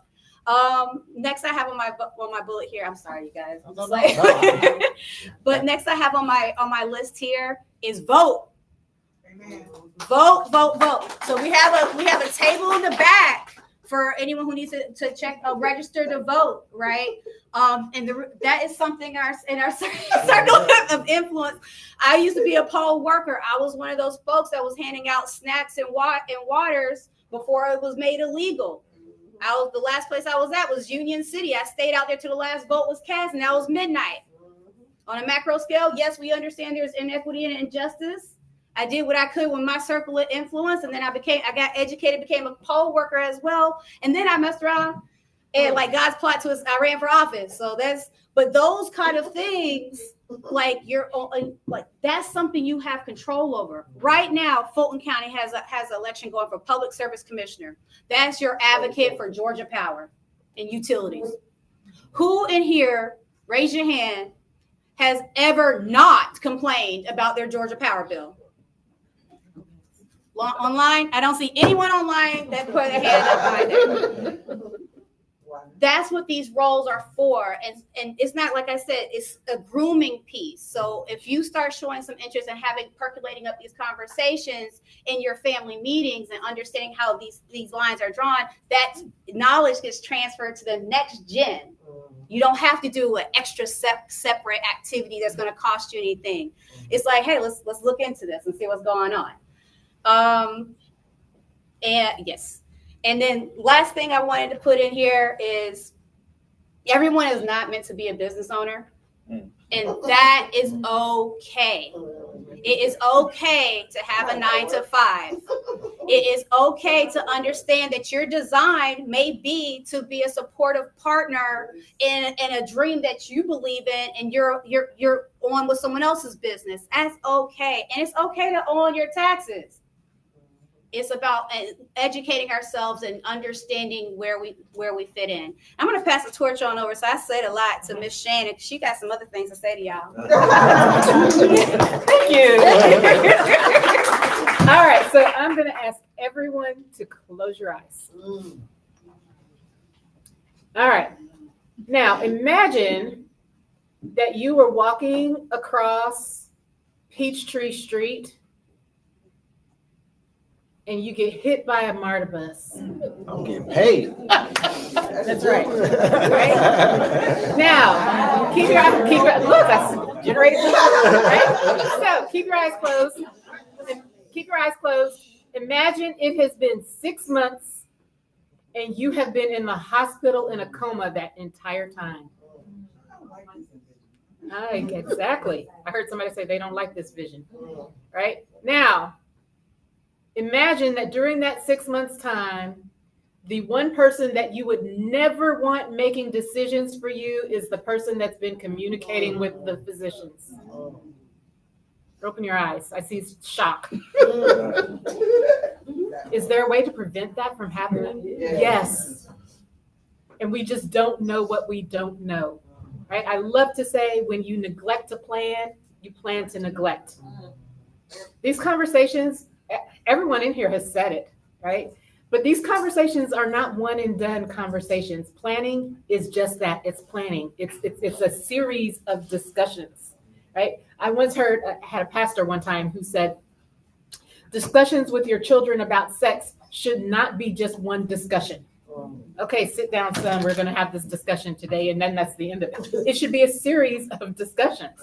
Just like when we talk about financial planning, just like when we talk about tax planning, just like when we talk about estate planning, right? So estate planning involves planning for one, the possibility of becoming incapacitated. That's that eye closed scenario we just went through, right? Most people don't plan for that, but we should, because when you neglect to plan, you plan to neglect. And when you don't have that plan in place, that's exactly what's going to happen. That one person that you don't want making decisions for you is going to be the one speaking for you. When you neglect to plan, that one person who you think is paying your bills is not going to be doing it because you didn't put a plan in place. Right? This is especially important for business owners. This is extra especially important for people who have minor children. The second part of estate planning involves planning for the certainty of death. right? About 30% of people will become incapacitated. But what percentage of people do you all think are going to die? 100%. 100%. We're all going to die. We just don't know the day nor the hour, right? So have that plan in place. I started down this line of my career because 2 reasons. One, I got tired of the fish fries and the GoFundMes and everything else, right? But 2, my own family, it didn't happen. All right, so have that plan in place. And I could sit here all day long and rattle off celebrity types who did not have a plan in place. And you've probably all heard some of them, or you'd probably be shocked to hear about others of them. So that plan for planning for death looks like, do you want to be buried or cremated? I bet if I surveyed you all in online, probably 90% of you will have a story about a family that fell apart over somebody's funeral planning. Right? I'm not a miracle worker, so I cannot eliminate all of the family drama. If I could, I would start with my own family, believe me, right? But we can eliminate them fussing and fighting over what it is you would want and how you want that to look. When you plan properly, it can be not necessarily easy, but it can be less challenging, right? Grief hits people in all kinds of ways. And the last thing people need is to plan and worry about the business aspect of somebody's death because we neglected to plan. So what does that look like? That looks like saying what's going to happen with Big Mama's house, making sure those taxes are paid, right? The house might be paid off, but sometimes people forget you still got to pay those property taxes. And how is it that generations of people lose land over somebody or a group of somebody's not paying those taxes? That goes into planning. Somebody needs to know Big Mama's house is paid for, and Cousin Day Day is living in there for free. Who's paying the taxes? Right? We need to plan for those things. So that's the first part of it, is planning for that part of it. The second part of it is planning for how you want that to look, right? Everyone in here probably has an image in your head of what you want your legacy to look like. Right? Michael also talks about puzzles. I talk about a puzzle. Legacy planning involves that puzzle, right? That picture on the outside of the box is what you want your legacy to look like. But all those 500, 1,000 pieces on the inside that you don't know how to put together because, let's face it, you just don't know what you don't know, right? That is what makes your legacy come to fruition, right? You can't properly do it without Marcus working on the tax planning part of it, Michael and Megan working on the financial part of it, and myself working on the estate planning part. Right? So we can have those documents for planning for incapacity. We can have those documents for planning for death. We can include the will. That's just one part of it. Right? How many of you have ever heard, or maybe you were that person that said this, I don't want to write a will. If I write a will today, I'm going to die tomorrow. Or I don't want to buy life insurance. If I buy that life insurance today, I'm going to die tomorrow. I got news. We're all going to die. So don't leave your families in that precarious situation where now they're struggling with your loss, but they're also struggling with how to make sure everything is taken care of. Right? Sometimes that involves not only a will, but it also involves having a trust in place. Somebody mentioned a trust. Right? Contrary to what you all see on TikTok and YouTube, it is not a rub your fingers, click your heels, and snap, and it's done. It's not like that, right? Get with a professional who knows inside, like ourselves, right? We know inside and out how what you do on one end impacts what happens on another end, right? What you say in that will impacts a trust if you have it. And by the way, everyone does not need a trust. Everybody from the time they turn 18 should have a power of attorney, a healthcare document, and a will. And when I say from the time you turn 18, that is because once you get 18, mom, dad, guardian, whomever can no longer speak for you legally. They can hold your hand, but they cannot speak for you. So everyone needs those three main documents. There are some people that also could benefit and should incorporate a trust into their planning, right? And what Marcus does on the tax planning part of that collaborates with it. What Michael and Megan do on the financial planning of it collaborates with it, because one thing is for sure, you cannot have wealth building without the tools in place to do that. And what are those tools? It is the taxes, it is the finances, it is the estate planning. They all work collectively and together in order to get you to your destination. Anyone on here ever driven on 75, 85 at say 4 o'clock in the afternoon? That's right. Okay. What happens when somebody veers out of their lane? It's over, right? And we're all sitting 5 miles back wondering what's happening up there, right? That's what we do. We stay in our lanes, right? And we stay in our lanes so that our clients, mutual and collective, can get to their destination safely.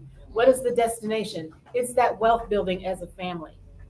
What is that destination? It is setting up the next generations to be better than we were, right? Other communities talk about this, and they're not the type that just talk about it. They are about it. Right. We have to do the same thing. That day that Marcus talked about, there's no reason why we cannot be part of our own they, right? We don't know what we don't know. Let's stop that chain and educate ourselves. So,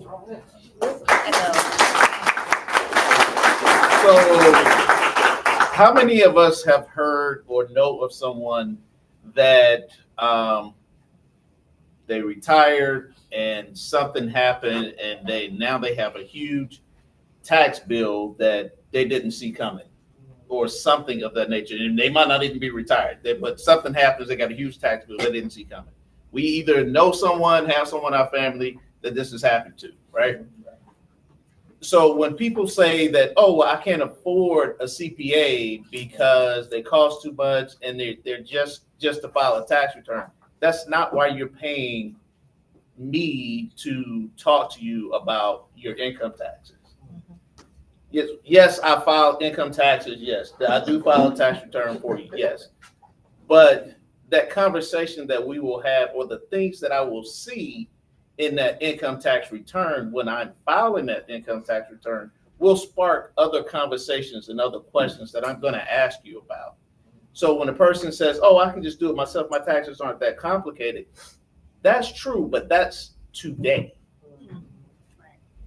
There are things that may have happened throughout the course of the year, because as adults, we're all making financial decisions. Where to buy our gas, where to buy our food, etc. So when Big Mama decides she's just going to give the house to me, well, not me, but when Big Mama decides she's going to give the house to a family member because we're just going to put it in your name and so on and so forth, so that I don't have to deal with these phone calls or whatever the case is, and then they pass away, and you don't tell me about it, or you don't know about it. No one knows this, but Big Mama just created an undue tax liability on you that you're not aware of. And you probably won't become aware of until 5, 10, 15 years later when you decide you want to sell that property. Because Big Mama just died last year, but she transferred the property 10 years ago. You sell this property, you end up with a $50,000 tax bill. That's why you pay a CPA, to help you with things like that. Not about what's going on now, but think of it like this. If anybody remember radar detectors? You bought that radar detector not for the ticket that you just got. You bought that radar detector to help you see down the road for the things that you could not see. That's what we do. We are radar detectors. We're financial, legal, and tax radar detectors for the everyday person. Because as Shannon has said, as we all talked about, we don't know what we don't know. But we do this all day, every day for a living. As our clients that come to see us, any one of us, they do what they came to see us about maybe once a year. They might look at their 401k investments or what have you once a year. They might think about something. Shannon is probably once every 3 or 4 or 5 years, because they don't think about any of that stuff until somebody in the family dies. And me as well. They only time they think about income taxes is once a year. And if you are self-employed, it might be once every 3 or 4 or 5 years when you want to buy a house or something. But we do this all day, every day. So there are things that we will see and recognize the moment you sit down and start talking. 5 minutes later, we're like, oh, there's something there, there's something there, there's something there. That if you all aren't having these conversations with us, you won't realize it. And sometimes when you do realize it, what's the conversation? What's the thing we always hear? If I had known then, I wish somebody had told me. Well, this is your opportunity for us to tell you. And please, ma'am, please, sir, do not let this be the last time that you hear this from us, meaning ask your questions now, but then you walk out the door and you don't pick up the phone and call and engage us for fear of a fee. Because I promise you, not doing it, the situation that you're going to run into because you didn't make that phone call is going to cost you way more than our fee. And I just wanted to close out and say, with financial planning is not just, what you're focusing on right now. It is what, you have going on way into the future. I have young people. They're older now, but I have kids and I want them to have things. And so I have to get my stuff set up in the wheel so they can have things. I had a client call me the other day. We were just casually talking.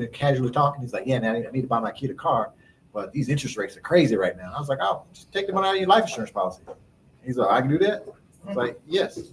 Yeah. And so it's those conversations that you have with a financial planner that allow, can progress you on in life. So it's really important to engage. It doesn't have to be us. We would prefer it be us, but we definitely want you to talk with someone about estate planning, financial planning, and tax planning. So definitely reach out to someone. If we're not the people, we can definitely help you find somebody. So yeah, absolutely. Any questions? Are we doing that today? We're gonna do that after. Okay. But no, I'm gonna scratch what Michael said. Y'all supposed to use them. No. Okay, whatever.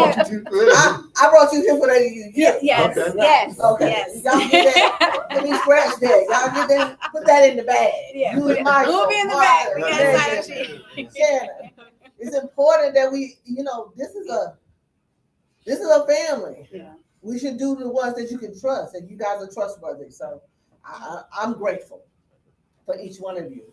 So thank you. Y'all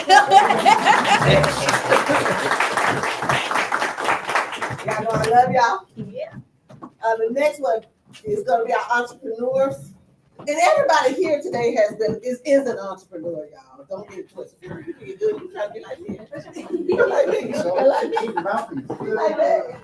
She said go vote. She said go vote. We're going to vote for Public Service Commission. It is for the state of Georgia. That's what she was trying to tell us. But right now we're going to have our entrepreneurs come up. We'll have James Marcet and Dorsey Smith. And then we have Stacy Thibodeau.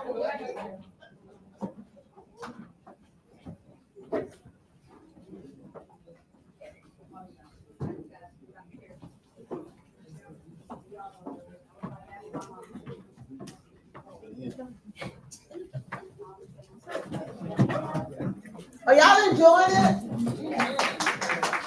Okay, usually we have to do these in 6 hours. 6 hours. So it's a lot back here to 2.5. But the idea is to give you micro learning. Micro. Okay? Again, their bios are in the presentation that you received. But we're gonna go ahead and you guys, y'all know what to do. Or y'all just y'all free flow. Do it. Yeah, I want y'all to just handle it. Okay. So for entrepreneur, because now we got our credit right, we got our budget, we've been earning money, we put some money aside so that we can invest and start our own business.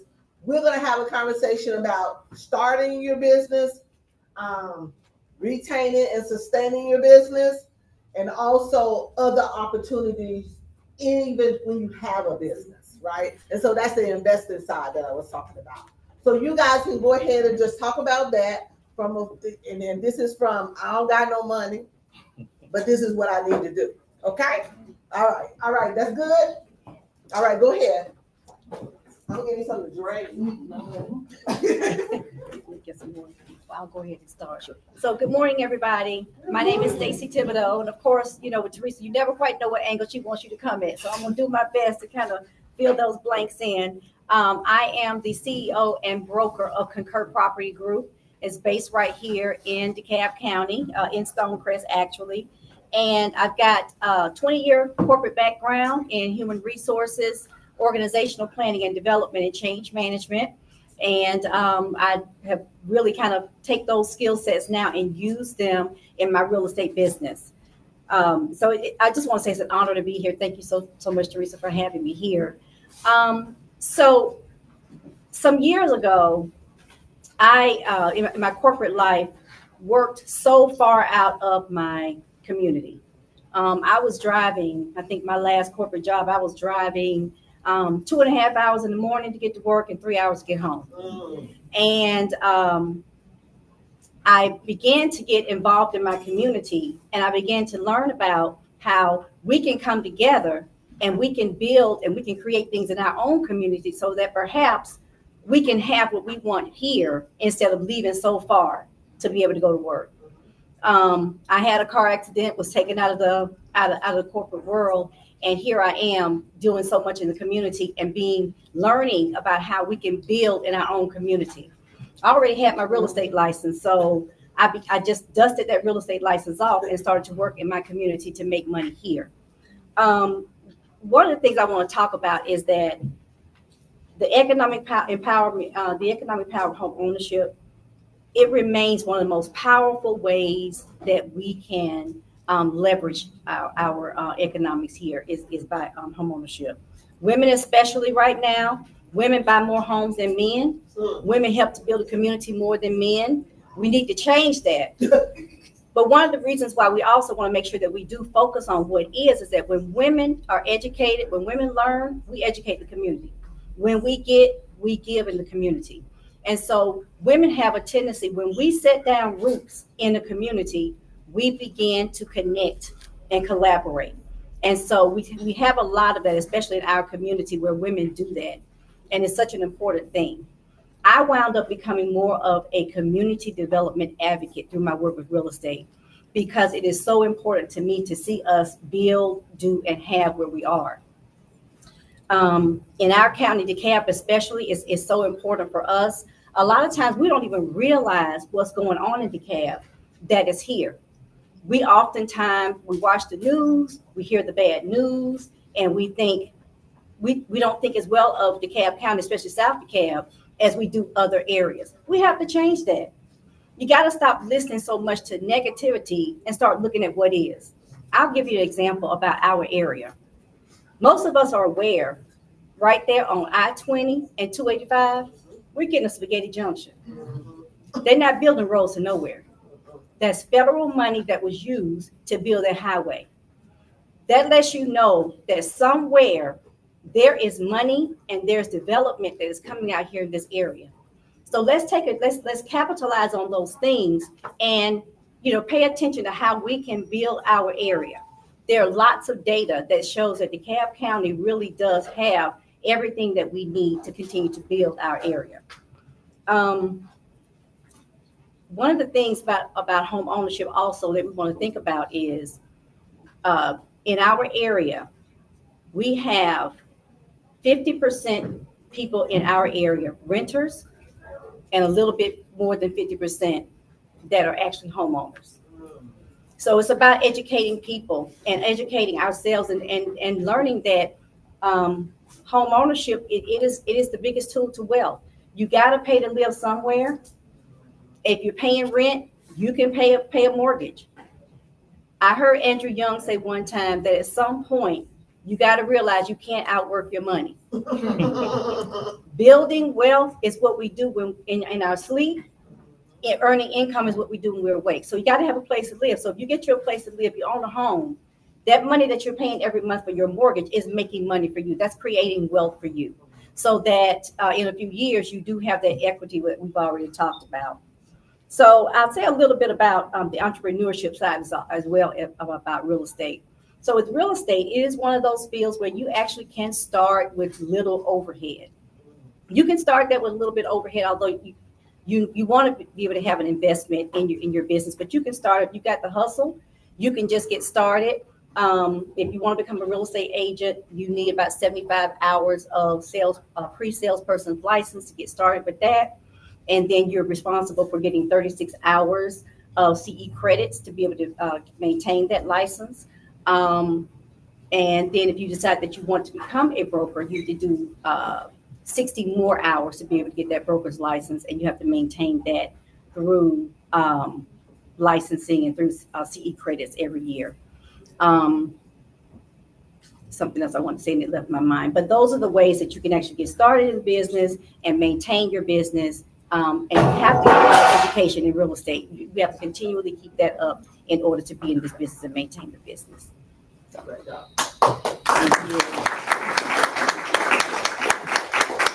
Good afternoon. Good afternoon. I'm sorry, this is the National Coalition of 100 Black Women. I know we can get louder than that. I said good afternoon. Good afternoon. All right. I want to thank Teresa Hardy and the NCBW 100 for inviting us out today. I'm one half of J&D Consultants. This is my business partner here, Dorsey Smith. And what we do is set businesses up from scratch, or if you already have a business, we're able to come in, look at what you have and get you to where you're trying to go. If you're trying to improve the business, trying to make it more efficient, trying to get more revenue, whatever you're wanting to do, we're able to go in and dissect your business and get you on track to do so. But speaking from an entrepreneurship perspective from scratch, as Dr. Kiana said, I believe everybody in this room has a talent and something that they can do that someone will pay you for. And I know it's hard to think about, okay, well, how do I go about monetizing this and starting a business? At J&D Consultants, we can handle all of that paperwork and get you off to the races to start that business.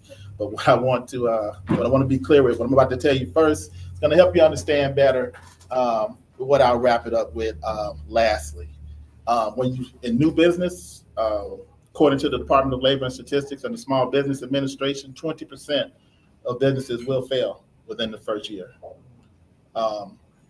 Approximately 50% will fail within 5 years.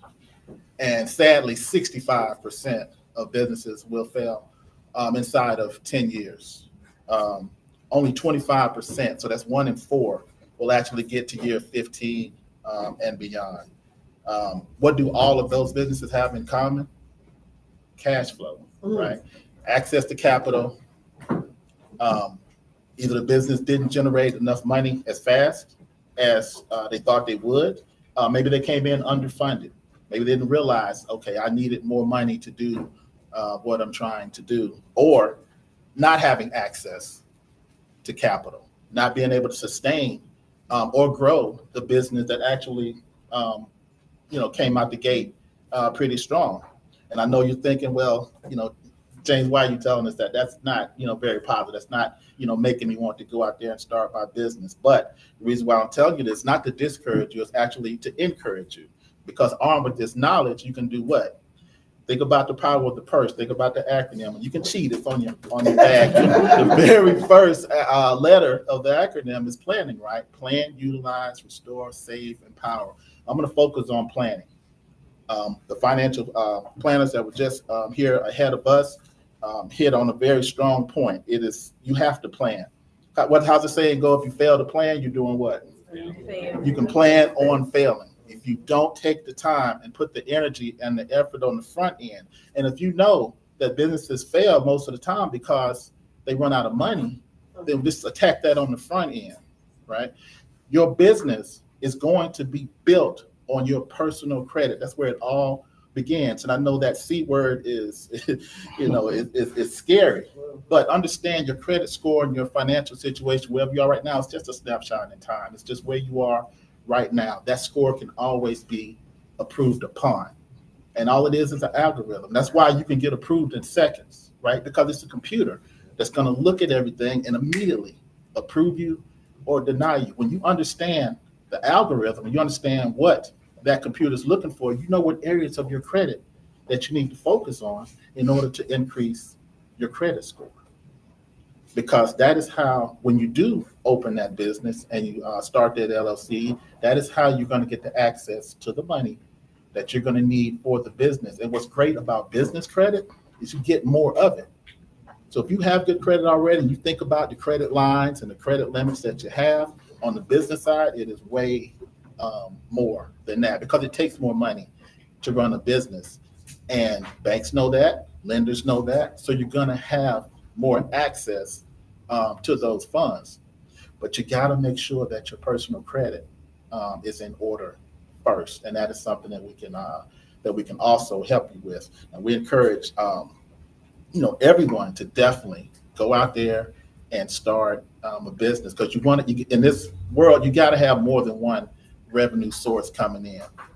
Myself, I was a corporate guy, but I also decided that I was going to start a business on the side. And that's when I got into real estate investing, because I think this side of the room raised their hand when they asked if anybody's been laid off, right? Yeah. Okay. So fortunate for me, and the first time I was not prepared. Like, it just hit me like a ton of bricks. But the second time I was prepared. You fool me once, that's fine. You won't get me again. By the time that second time came around, I'd already started my LLC. I had already been doing real estate investing for years prior to the second time. So it's funny, you got, people are, sad for you, and, like, oh man, James, I'm sorry, and you're telling them, hey, it's okay. Because, working corporate-wise, you never tell anybody your business. So nobody knew, right, that I'd already started an LLC. I was already in real estate investing. So it didn't affect me at all. In fact, I was leaving anyway, right? Like, within about 6 months, all you did was move my schedule up another 6 months. So we just, don't be afraid, bet on yourself. Go ahead and start that business. J&D again can help you do that. And I'm gonna let my partner speak on a little bit, but I just wanted to just kind of let you know the statistics and let you know how important it is to plan.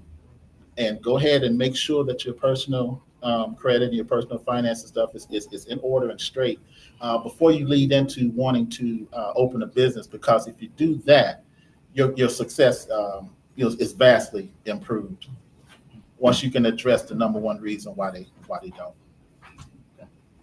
Hi everyone. I'm Dorsey Smith, and like he said, I'm the D part of J&D. I want to address my part in the company is I handle strategy, I handle marketing, and vision.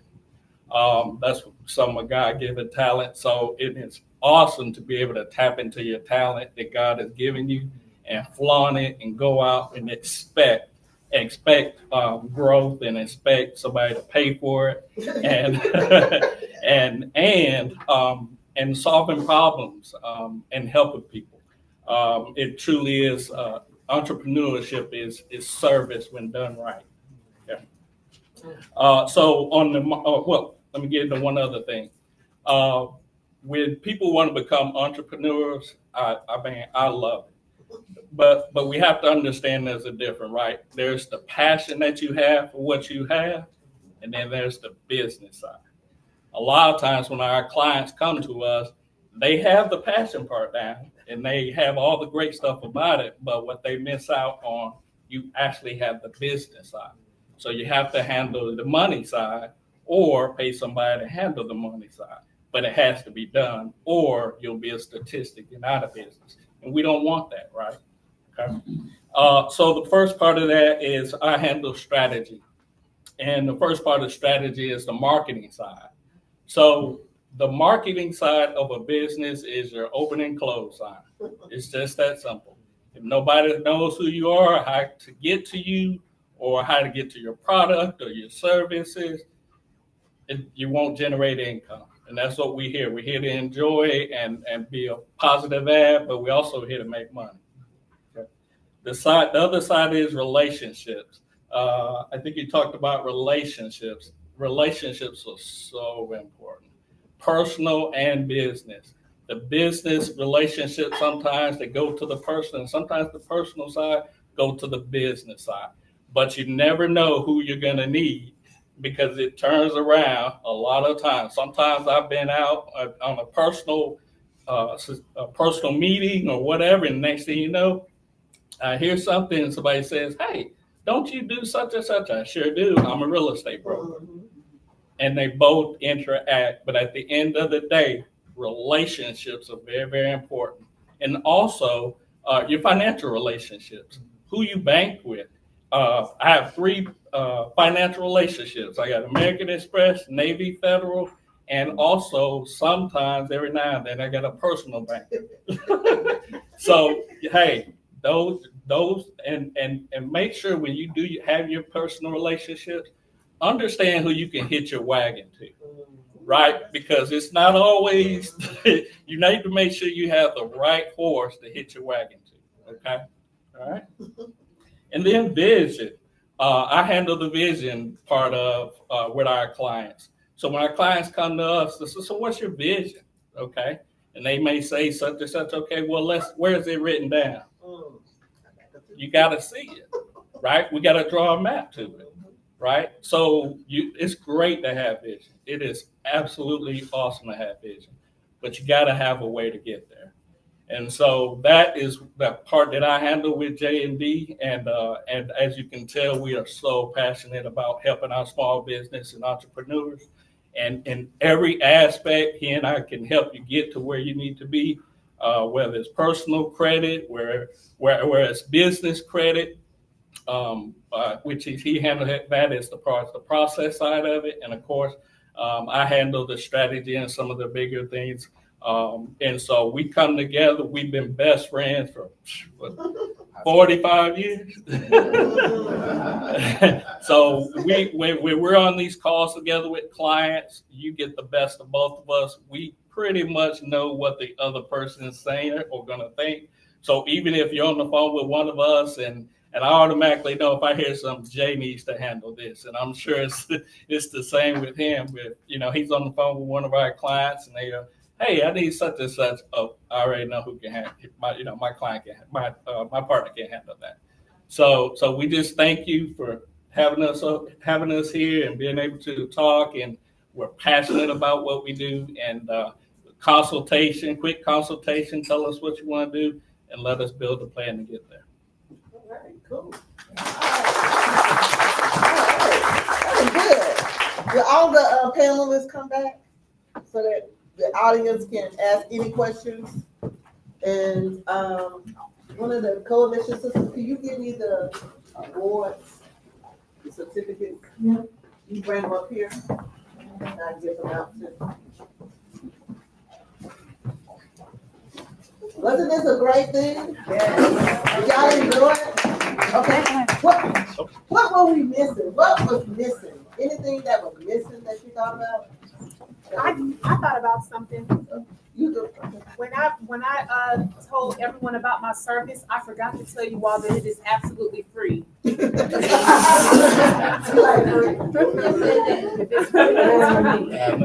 I left out the most important piece, but yes, this service is free. Okay, got it. And I also left out, I have a operation representative that actually works out of my branch as well. We focus more on small business entrepreneurs, helping them actually do business plans, getting themselves ready for startups, developing a marketing plan for their business.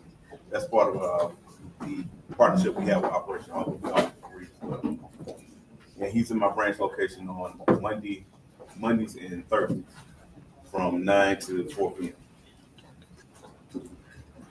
I want to say something about my business that I didn't mention, Concur Property Group. So we work with buyers, sellers. We also do property management, and we do work with people that have land that may want to do some development on it. We can do some offer some development services as well. Anything else missed? Because what I don't want is your bag to be empty. Okay, any questions from the audience? I'm actually just getting stuff ready, y'all, because I know I gotta go to a funeral. Everybody know that, right? I always got something to do. Yes. Can I say something? I love that. I like the analogy of she doesn't want her bag to be empty. And what I actually talk about is, well, what I talk about is releasing your emotional baggage, taking things out of your bag. So the thing is, as you know, we oftentimes, as we're living and we're moving and living life, we are putting things in our baggage that just serve us no good. That serve us no good. You know, your dramas are your traumas. You know, your issues with money, your issues with relationships. So I would encourage you, while you're packing your bag for the positives, but remember the things, everything doesn't need to go in your bag. Like your childhood trauma, deal with it today so you can move forward through life. Like, come on, get over it. I'm not saying it's not a bad thing. I'm not saying that it shouldn't eventually, you know, I'm just saying don't let it hinder you. Deal with it and move through it. One thing that I did not say is I subscribe to something called PCP, not the drug. Prayer, So, prayer, couch, and prescription. You can pray all day long. The Lord put people in our lives, therapists and counselors, non-biasedly unpack the bag that you carry. So I would encourage you to find a couch. After you get up off your knees, find a couch to talk to someone that can help you work through your, whether it's a life coach, a psychiatrist, whoever. Find someone that can help you unpack your baggage. And then that last is P. We have all met somebody, and they might be our family, they need a prescription. You hear me? So, and I'm not saying like if the doctor you're with is only prescribing you a prescription, that is not the doctor for you. You need someone who is going to help you get the wraparound services outside of prescription. But if you need a prescription, do not run from it. Because there are a lot of people who need a prescription to deal with anxiety and things of that nature. If you, for whatever reason, are diagnosed with bipolarism, whatever your issue is, address it head on so you can become your best self. You'll say heal. Heal. Yes, yes. Any other?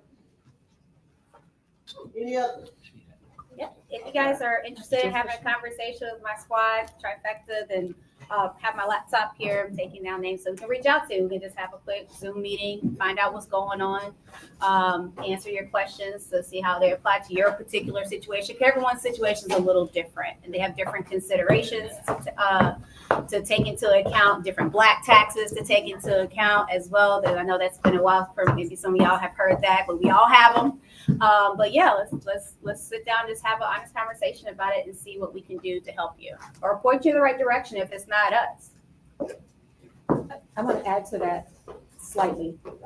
So education makes all of the difference in the world. And I know we live in a society where we feel like we have the entire world at our fingertips, on our phones, on our laptops. But I encourage you, please, please, please do not let Google be your guide in everything that we've spoken about today. Unless you look up your name. Yes, right. You have years and years and years of expertise and experience in education and certifications and licensing sitting here in front of you. Thank you so much for putting this together. Don't let Google be your guide. And quick question, for those who are online, is the chat open for them to put their contact information in? We got that. Okay, great. Just wanted to forget you guys online. You know, I've been in that Zoom situation too. And so I just wanted to add to Shannon's statement. Marcus and I always talk about it, about this one particular statement. We all went to school to learn what we did, or took a class to learn what we did, so you guys don't have to. Right. So don't feel that you have to know everything because you have professionals that who do actually do this for a living. Right. And that's why we do what we do. I'll add to that as well. So if you think about it, a lot of times we will get, or because I've seen the videos on YouTube, Instagram, TikTok of you don't need to do this. You can start your LLC with this, and it's a 30-second, 1 minute top video about how to start an LLC, et cetera, et cetera. All wrong. Exactly, it's all wrong. And if you think about it, we are all we all understand the concept of you get what you pay for, right? How much did you pay for that YouTube video? How much did you pay for that Instagram, TikTok, all those social media videos? Nothing.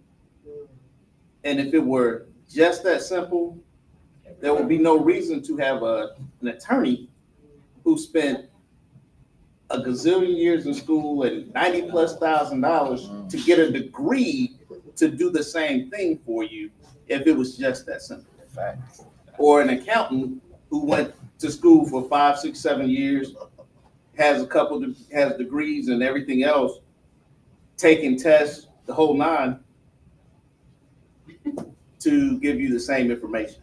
So take it for what it's worth. So if we think back, right, social media was created for entertainment purposes. So yes, we can find some news and some things that are relevant, but as we say in our field, trust but verify. Yeah. All right, this has been good. I like to go with this. I'm gonna take all that.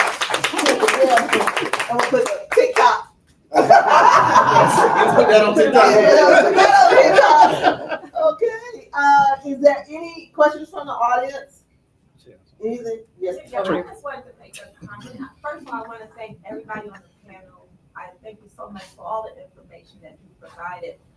I just want to say that for myself, I did a dissatisfaction to a young person in my household right now who should be here. I thought this was probably more so for me, and it is, but definitely for a lot of younger people, like the 25-year-old I have sitting in my house who can definitely benefit from a lot of the things here that she doesn't listen to me necessarily. And she's at a point where she's making some really decent money. And because she relies a lot on this person here, it's going from this hand out to the next. And she's not making wise financial choices. And as I looked around here, it's a lot of people, probably more so my age, that I would like to see a lot more younger people. And I think for the next time we have something like this, that you all have something, definitely try to bring some more younger people here, because they can definitely, honestly, benefit from it. So funny you say that. So that's the reason why Megan and I started working together. Yeah. Because once somebody called me Unc, I'm out that demographic, so I need to find somebody that can help you. And I spoke to you because I know that she could definitely probably relate more to you. Even though mommy, me, I can tell her everything that I know is going to benefit her. She's not listening to me, but she'll listen to you. I know that. That's great. That's great. And I would actually add to that. So for those of you all who have financial professionals, I would encourage everyone in this room to actually do just that. Anytime you go to a meeting with a financial professional for whatever it is, well, not a financial, for a professional service, right? If you have a child, take your child with you to that meeting. Well, I don't care how old they are, whether they're 2 years old or 20. They need to go to that meeting. So, and I can say this because I worked in financial services earlier in my career, and I saw something, and it just wowed me. I was working for a couple stockbrokers, and this guy walks in. He's 25 years old, and he walks in. He's talking to the stockbroker. The stockbroker's brother is also a stockbroker. He calls him in the room, and they're sitting there having a conversation just like I would have with Teresa or Michael. and Michael and I have been friends for like 50 years. Yeah. So, but they're having a conversation with this guy. He's 20 years old, and they're having a conversation with him. He gets up, he leaves. He says, "Oh, I forgot to give you my check." He gives him the check. He walks out the door. What that told me was that guy didn't just reach. So I'm about to date myself, but that guy didn't just flip through the phone book to find a stockbroker to invest that money with. What was that? He was already groomed. He was not only was he already groomed, they knew him. Yeah, yeah. I don't think y'all understand what I'm saying. Like, they knew him. They knew where he went to school, where he was going on vacation. He just had a birthday. They knew all of this about him. Need I tell you that he did not look like us? But he knew when he got that trust fund check where it needed to go. That's right. So if you don't take anything else from this day, make sure we do that for our children. We're talking about generational wealth and having conversations. That's something that needs to happen because they know what to do. They understand what happens and what needs to happen when you have large sums of money or anything. They know the phone calls to make, who to call, and it's not just I think I need to talk to this guy named Eddie. No, they know Eddie on a first name basis. Eddie was at the graduation 2 months ago. So that's the thing that we need. That's the one thing that we can do. Talking about relationships. That's it. That's it. So if you have those relationships, everything else will kind of work itself out. Yeah, that was good. Let me see. What else I forgot? She had a question. Somebody had a question. Okay. Oh, yeah. Young 100. She young 100. No more, but. Well, I'm coming back in September. So I graduate next year. So a lot of my questions. Say when you graduate from. I'm in my last year of law school and I'm getting my master's. I guess my question, I have another question. I'm going to let people ask first. So my first question is, where would I even begin? I have a Rod. I have a 5 to 9. Well, for my future child who's not here yet. Perfect. Yes. Yes. It's already begun. Yeah. I also have a high yield savings account, but like I also want to get into investing and whatnot. And I've never been the type of person to just work one job. My parents own a business, so I'll be going into that as soon as I graduate. But I also have other things I'm interested in. So where would I begin, like outside of that? Just like a general piece of advice. Sit down with someone and sign your name up on right there. That's the short of it. Yeah. And you've already begun. Yeah, you are. Someone else had a question? I was I was piggybacking off of what she was saying earlier about our younger generation. I have nephews that would love to get this information. Is this being able to have access to so that I could have them at least watch the panel later on tonight? Yeah, so for those who registered, that was the hardest thing to do for y'all. That was my hardest thing. The goal was to register 200 people. We registered 92. Okay. Now we can give that information back out. That's why we got their bios and everything will be sent out with this recording. Even if it's jacked up, y'all got the recording to actually utilize. But what else we're going to do is we have young 100s. You got young people who wants to be a part of our organization. They're welcome to do it as well. We're going to do the same similar thing. It's part of our curriculum, right? To build it up. I just personally want us to focus on our financials. Period. All of this social justice stuff, all that, I'm that too. But in the end, I still need money to do that, right? So the first focus for all our families is to actually do the financial empowerment piece. I started a family meeting that was funny. And it was only to start my family to start saving. Oh, they cussed me out every month. Yeah. Every month. We did it during COVID and stuff. But now they're saying, because I stopped it. But then they're saying, T, we need to start back. When are we going to start back the meeting? So I do know that they got it, they just didn't get it when I wanted them to get it, right? But we're gonna start that meeting back up in July after we get done with all these funerals. But we're gonna start back up in July. We meet the fourth Sunday of every month at 6 o'clock virtually. And it's open to all the family. And the only thing we're talking about is what are your challenges? What is it that you need? Are you on track or not on track? And then we can expand it more. That's why I didn't bring them in yet, because my family is not there.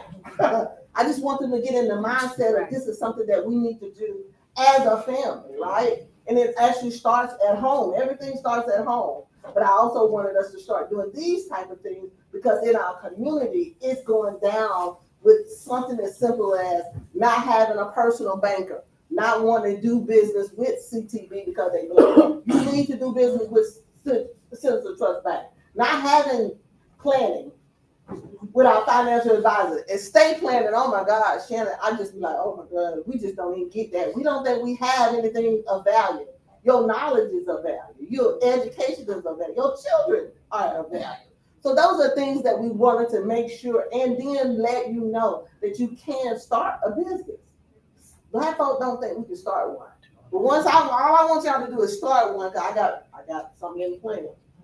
So that all of us can actually be in a network where we can actually fly those businesses. Okay? But yeah, we do have Young 100s, and your children from middle school to high school can be a part of it. But we also going to actually try to take this on the road, right? Because obviously they won't come here, but we can go where they are. If I have to come to your house, I'll do it. Michael and Marcus don't have problems doing that. They'll come with me. You just gotta feed me. That's all. So I got a question. Is anyone in here a member of any other organization outside of the National 100? Anyone other than Teresa? Because we know she. But so the reason I'm asking is because myself, Michael, Shannon, and Megan, we also speak to groups of people about the same thing because there is a need for it to happen. Because we, again, as I said, we're tired of having people come to our offices and they leave. Oh, I wish I had known. They don't teach this in school. Da da da da da. And the list goes on and on and on. So we have taken upon ourselves to go out to whomever we will talk to. We'll talk to one person, we'll talk to 10 people, we'll talk to 100 people. It doesn't matter. So if you are a member of an organization, take this information back to the powers that be and the things that we spoke on. We will be happy to come speak to your organization about the stuff that we do. And I don't think all of them will. Mm-hmm. Yeah. Right? Yes. Okay, Yes. cool. All right, anything else? Yes, sir. Yeah, so hi everyone. Hi. First of all, I want to thank y'all for just pouring out into us because I personally learned a lot. But I'm Denzel, I'm 24 years old, and I'm a web designer. So I've owned my business for, I would say, 6 years. So I kind of picked it up during college, and it's something that I'll continue to build upon. I've been able to help some great businesses, from nonprofits to mental health clinics to nurse practitioners, and I have a couple questions. I wanted to ask, I'm really interested in targeting new markets, especially real estate, which a couple of you do, so hopefully we can connect, but how would someone like me go about doing that, targeting a new market? Strategy. I would say one of the first things to do is look at your current book of business and identify what the common denominators are. For example, like for occupation or industry sector, and see if you work better or you feel you like working with those type of people because of maybe the way they think or that jargon, whatever that is. But that would be because you want to work with who you want to work with. I don't work with doctors because it's just they have a personal reason. But I would say step one would be looking at your current book, who you had the most traction with, writing down, like examining that, creating a profile from that, and that can help you kick off your next step in research to also look at, okay, forecasting in this particular role, industry sector, what are the forecasts and the commentary saying about this? We have AI in the room. There's no sense in going into paralegals, and we can see in the foreseeable future that paralegals gonna be in trouble. They're already talking about it right now. It's all in the news headlines. So doing that kind of depth of research so that you can make sure you're sustainable, working with a sustainable industry, is something that's going to be key to take in consideration. So that's what we do at J&D Consultants. We help guide you. That's what we do. We help guide you, your passion, and then we'll find out where you're at. And then you kind of say, hey, man, I would love to get to this point or build my business to be able to hear. Well, we'll build a strategy for you to get you there. So that's the main thing. We just need to sit down and customize something directly for you. And I would add to that, I would start with my warm network, the people that you already know, referrals and companies that you work with. Ask them, they may know something, but most importantly, don't be one of those products or brands or companies that is being AI out. So make sure you incorporate AI into your organization. At this point, like I'm an attorney, I can be a doctor. You know what I'm saying? But, I've done a lot. I've used AI for a lot of things. So I would say incorporate that, but also start with your warm market. Who do you already know that may need your services that will recommend you? And also, if you have the budget, incorporate social marketing. Marketing. You don't have to, like old school used to be flyers. I'm dating myself. Old school flyers, now you do word of mouth, next thing you get a little ad on social media, Facebook, you put some money into your business to advertise who you are and what you do. Good. All right. I think I have enough. Y'all have enough? I do have one.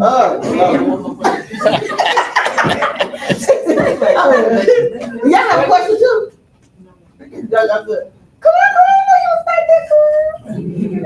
All right, yes, sir. So I'm operating under like a sole proprietor. So when should I transition to like an LLC? Immediately. Immediately. Come talk to us. Who told you to do a sole proprietor? Well, I would say talk to your tax consultant. Yeah, he like you first. Because the reason I say that, because the answer that one person has about a business of what they are and how they should be organized is going to vary based on your individual tax situation. Because when you start a business, you're not just starting a business. You're making two decisions. You're making a legal decision and a tax decision. Yep. So when you do that, you should talk to a legal advisor and a tax advisor, because they can ask you questions that one person can give you some advice on, oh, well, you should just do this. But when the tax person looks at it and says, well, based on these other things that you have going on, you might need to be something else. So you need to talk to a legal advisor and a tax advisor. Yeah. That's true. Yes, ma'am. This is my last question. So how do you build a relationship with, say, a bank or someone else? I understand, your client and whatnot, but what if you want something beyond that? Like the young man you mentioned, they knew his birthdays and knew things about him. How do you go to that next level without it being artificial? Well, it's not being artificial. It's about having a personal conversation. So most of the time when you actually go into your bank, whoever you're dealing with, if they're not taking the time out to actually get to know you, what's important to you, what your goals, your visions are, your circumstances, pretty much your overall future, that's not the person that you need to be talking to. And that's one thing that I pride myself on, is actually having in-depth conversations. Most of the time when I sit and talk to my clients, I actually have a 45-minute conversation with them. Most of the time when I first get to know them, because I need to know everything that's important to you. Because it's not about pushing products. It's about how can I service you as a client. Right? If I'm not servicing you as a client, I'm bringing you this service in the first place by you being there with me. Yeah, I think that goes for all of us. Like, for instance, I do not do cookie cutter estate planning, right? Everyone's plan looks different because everyone is different, right? Even identical twins have different plans, right? So it is all about the relationship and getting to know the person and customizing your services or their services for that relationship with you. The relationship that I have with you might be different than the relationship I have with Teresa. They vary. Correct. And you can't do that unless you establish that rapport and build that relationship. And I would say, if whomever you work with does not know who you are when you walk through the door, you may want to consider not working with us anymore. As I tell all my clients, you have my personal cell phone. Just don't call me after 10:30 because it's kind of weird. But you can always call me and always talk to me. And as soon as I see your name, I know something about you, and I know who you are, and I'm willing to have that conversation with you. Again, like you go to some places, you walk in the door, and they got to pull up on a computer. Yeah. Oh yeah, this is blah blah blah. Last time we talked to her was September 3rd, blah blah blah. She had a problem. Those aren't the people that you want to work with. And as far as getting a relationship with the bank, you go in the bank, you talk to the bank person, you're like, hey, I might be trying to get a loan in 5 months, 3 months, whatever. How do I get there? And they'll sit down and get you there. Okay. So, and even if you're used to working with the teller, like, because most of us we don't have banking relationships, right? We walk up, we walk to the teller, we drop, do our transaction with the teller, but then when someone asks us, do we have a banker? It's like, yeah, I bank with Chase or Citizens Trust, whatever. No, that's the bank. You don't have a relationship. Well, I know Susie, she takes my check every. No, that's the teller. So what you have to do in that particular situation, that's a very good question. So what you should do is the next time you go to your bank, well, there's a banker right here, or you go to your bank or this banker, you walk up, introduce yourselves like, hey, et cetera, et cetera, et cetera. I'm this, I'm doing these things, blah, blah, blah, blah, blah, and have that conversation with them. And you do that with every last one of us. I'll make it personal. Anybody you give your money to, make it personal. My banker called me Friday, PNC. Called me and said, hey, Teresa, I just want to check in with you. I like, we going to lunch? Right? I got that. I do that with all of them. They know. Everybody knows. I think everything happens over lunch, right? But the thing is you continue it. I like it because he's also calling me. I'm not reaching out to you. You know what I'm saying? Once I open my account and I said, look, I'm trying to become a millionaire, they call me. It ain't happening yet because he making that happen. He making that happen. But anyway, I'm just saying, like, it does start with you just saying what you want. Correct. And then if you're not getting a reciprocal relationship, you break the relationship. That's all of us, just break the relationship because that's not what you need. You really need the relationship. And on your journey to financial independence, like you guys are doing. Young folk, old folk, all of us, okay? Anything else? Jamel, too. I'm going to be calling her. Jamil. I'm going to be calling Jamil, but my relationship is with John Hope. But John Hope won't call me all the time because he's busy, right? Yeah. Right? But Brandon will, right? And Jamil will. Yeah, and Jamil will, too. Just not after 10:30. I go to sleep at 9:45. But yeah, again, we do thank you all. And seriously, I do have to leave. Y'all can stay, but I gotta go. I gotta clean up. I gotta get to Alabama for a funeral. So I do appreciate each one of you. And then this First Vice President, you want to close us out with some closing remarks? And then you want to take a picture or something? Yeah. Okay. And thank you to all our sponsors. I forgot that. And that's Michael and Citizens Trust and our CS Sandra right there. And please take a bag, put your stuff in it, and think about the analogy of what we went through today as we go on through today. I just would like to thank all the panelists. You all brought forth a wealth of knowledge to share with us, and I hope that everyone was able to, learn something from each and every one of you. I know I did. Took my notes, so that I can, talk to others about it, and make sure, to share the information. So thank you, all of you, for coming today. Thank you for inviting us. Thank you, and thank you for everyone attending as well. Thank you. All right, I'm gonna get a 10 on there. I'm gonna get a 10. Can y'all stay right there so we can take a picture? Oh, sure. Mr. Michael. Malia, you still here? Malia had to go. Okay. Kiana, come on, man. Take a pic.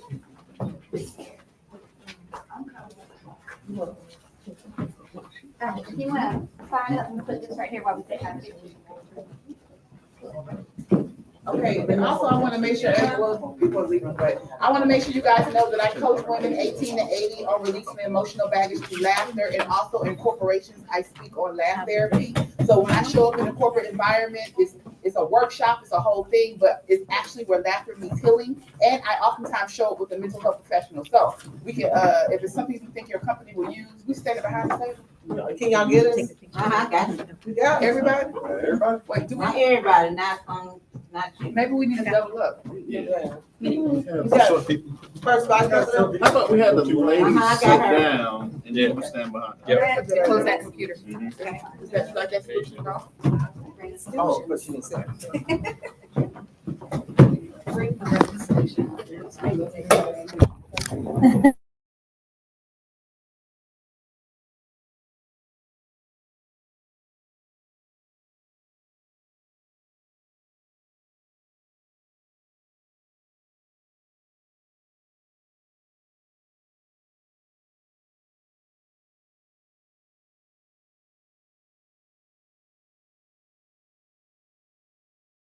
Yeah, we did. I didn't get one by myself. Yeah,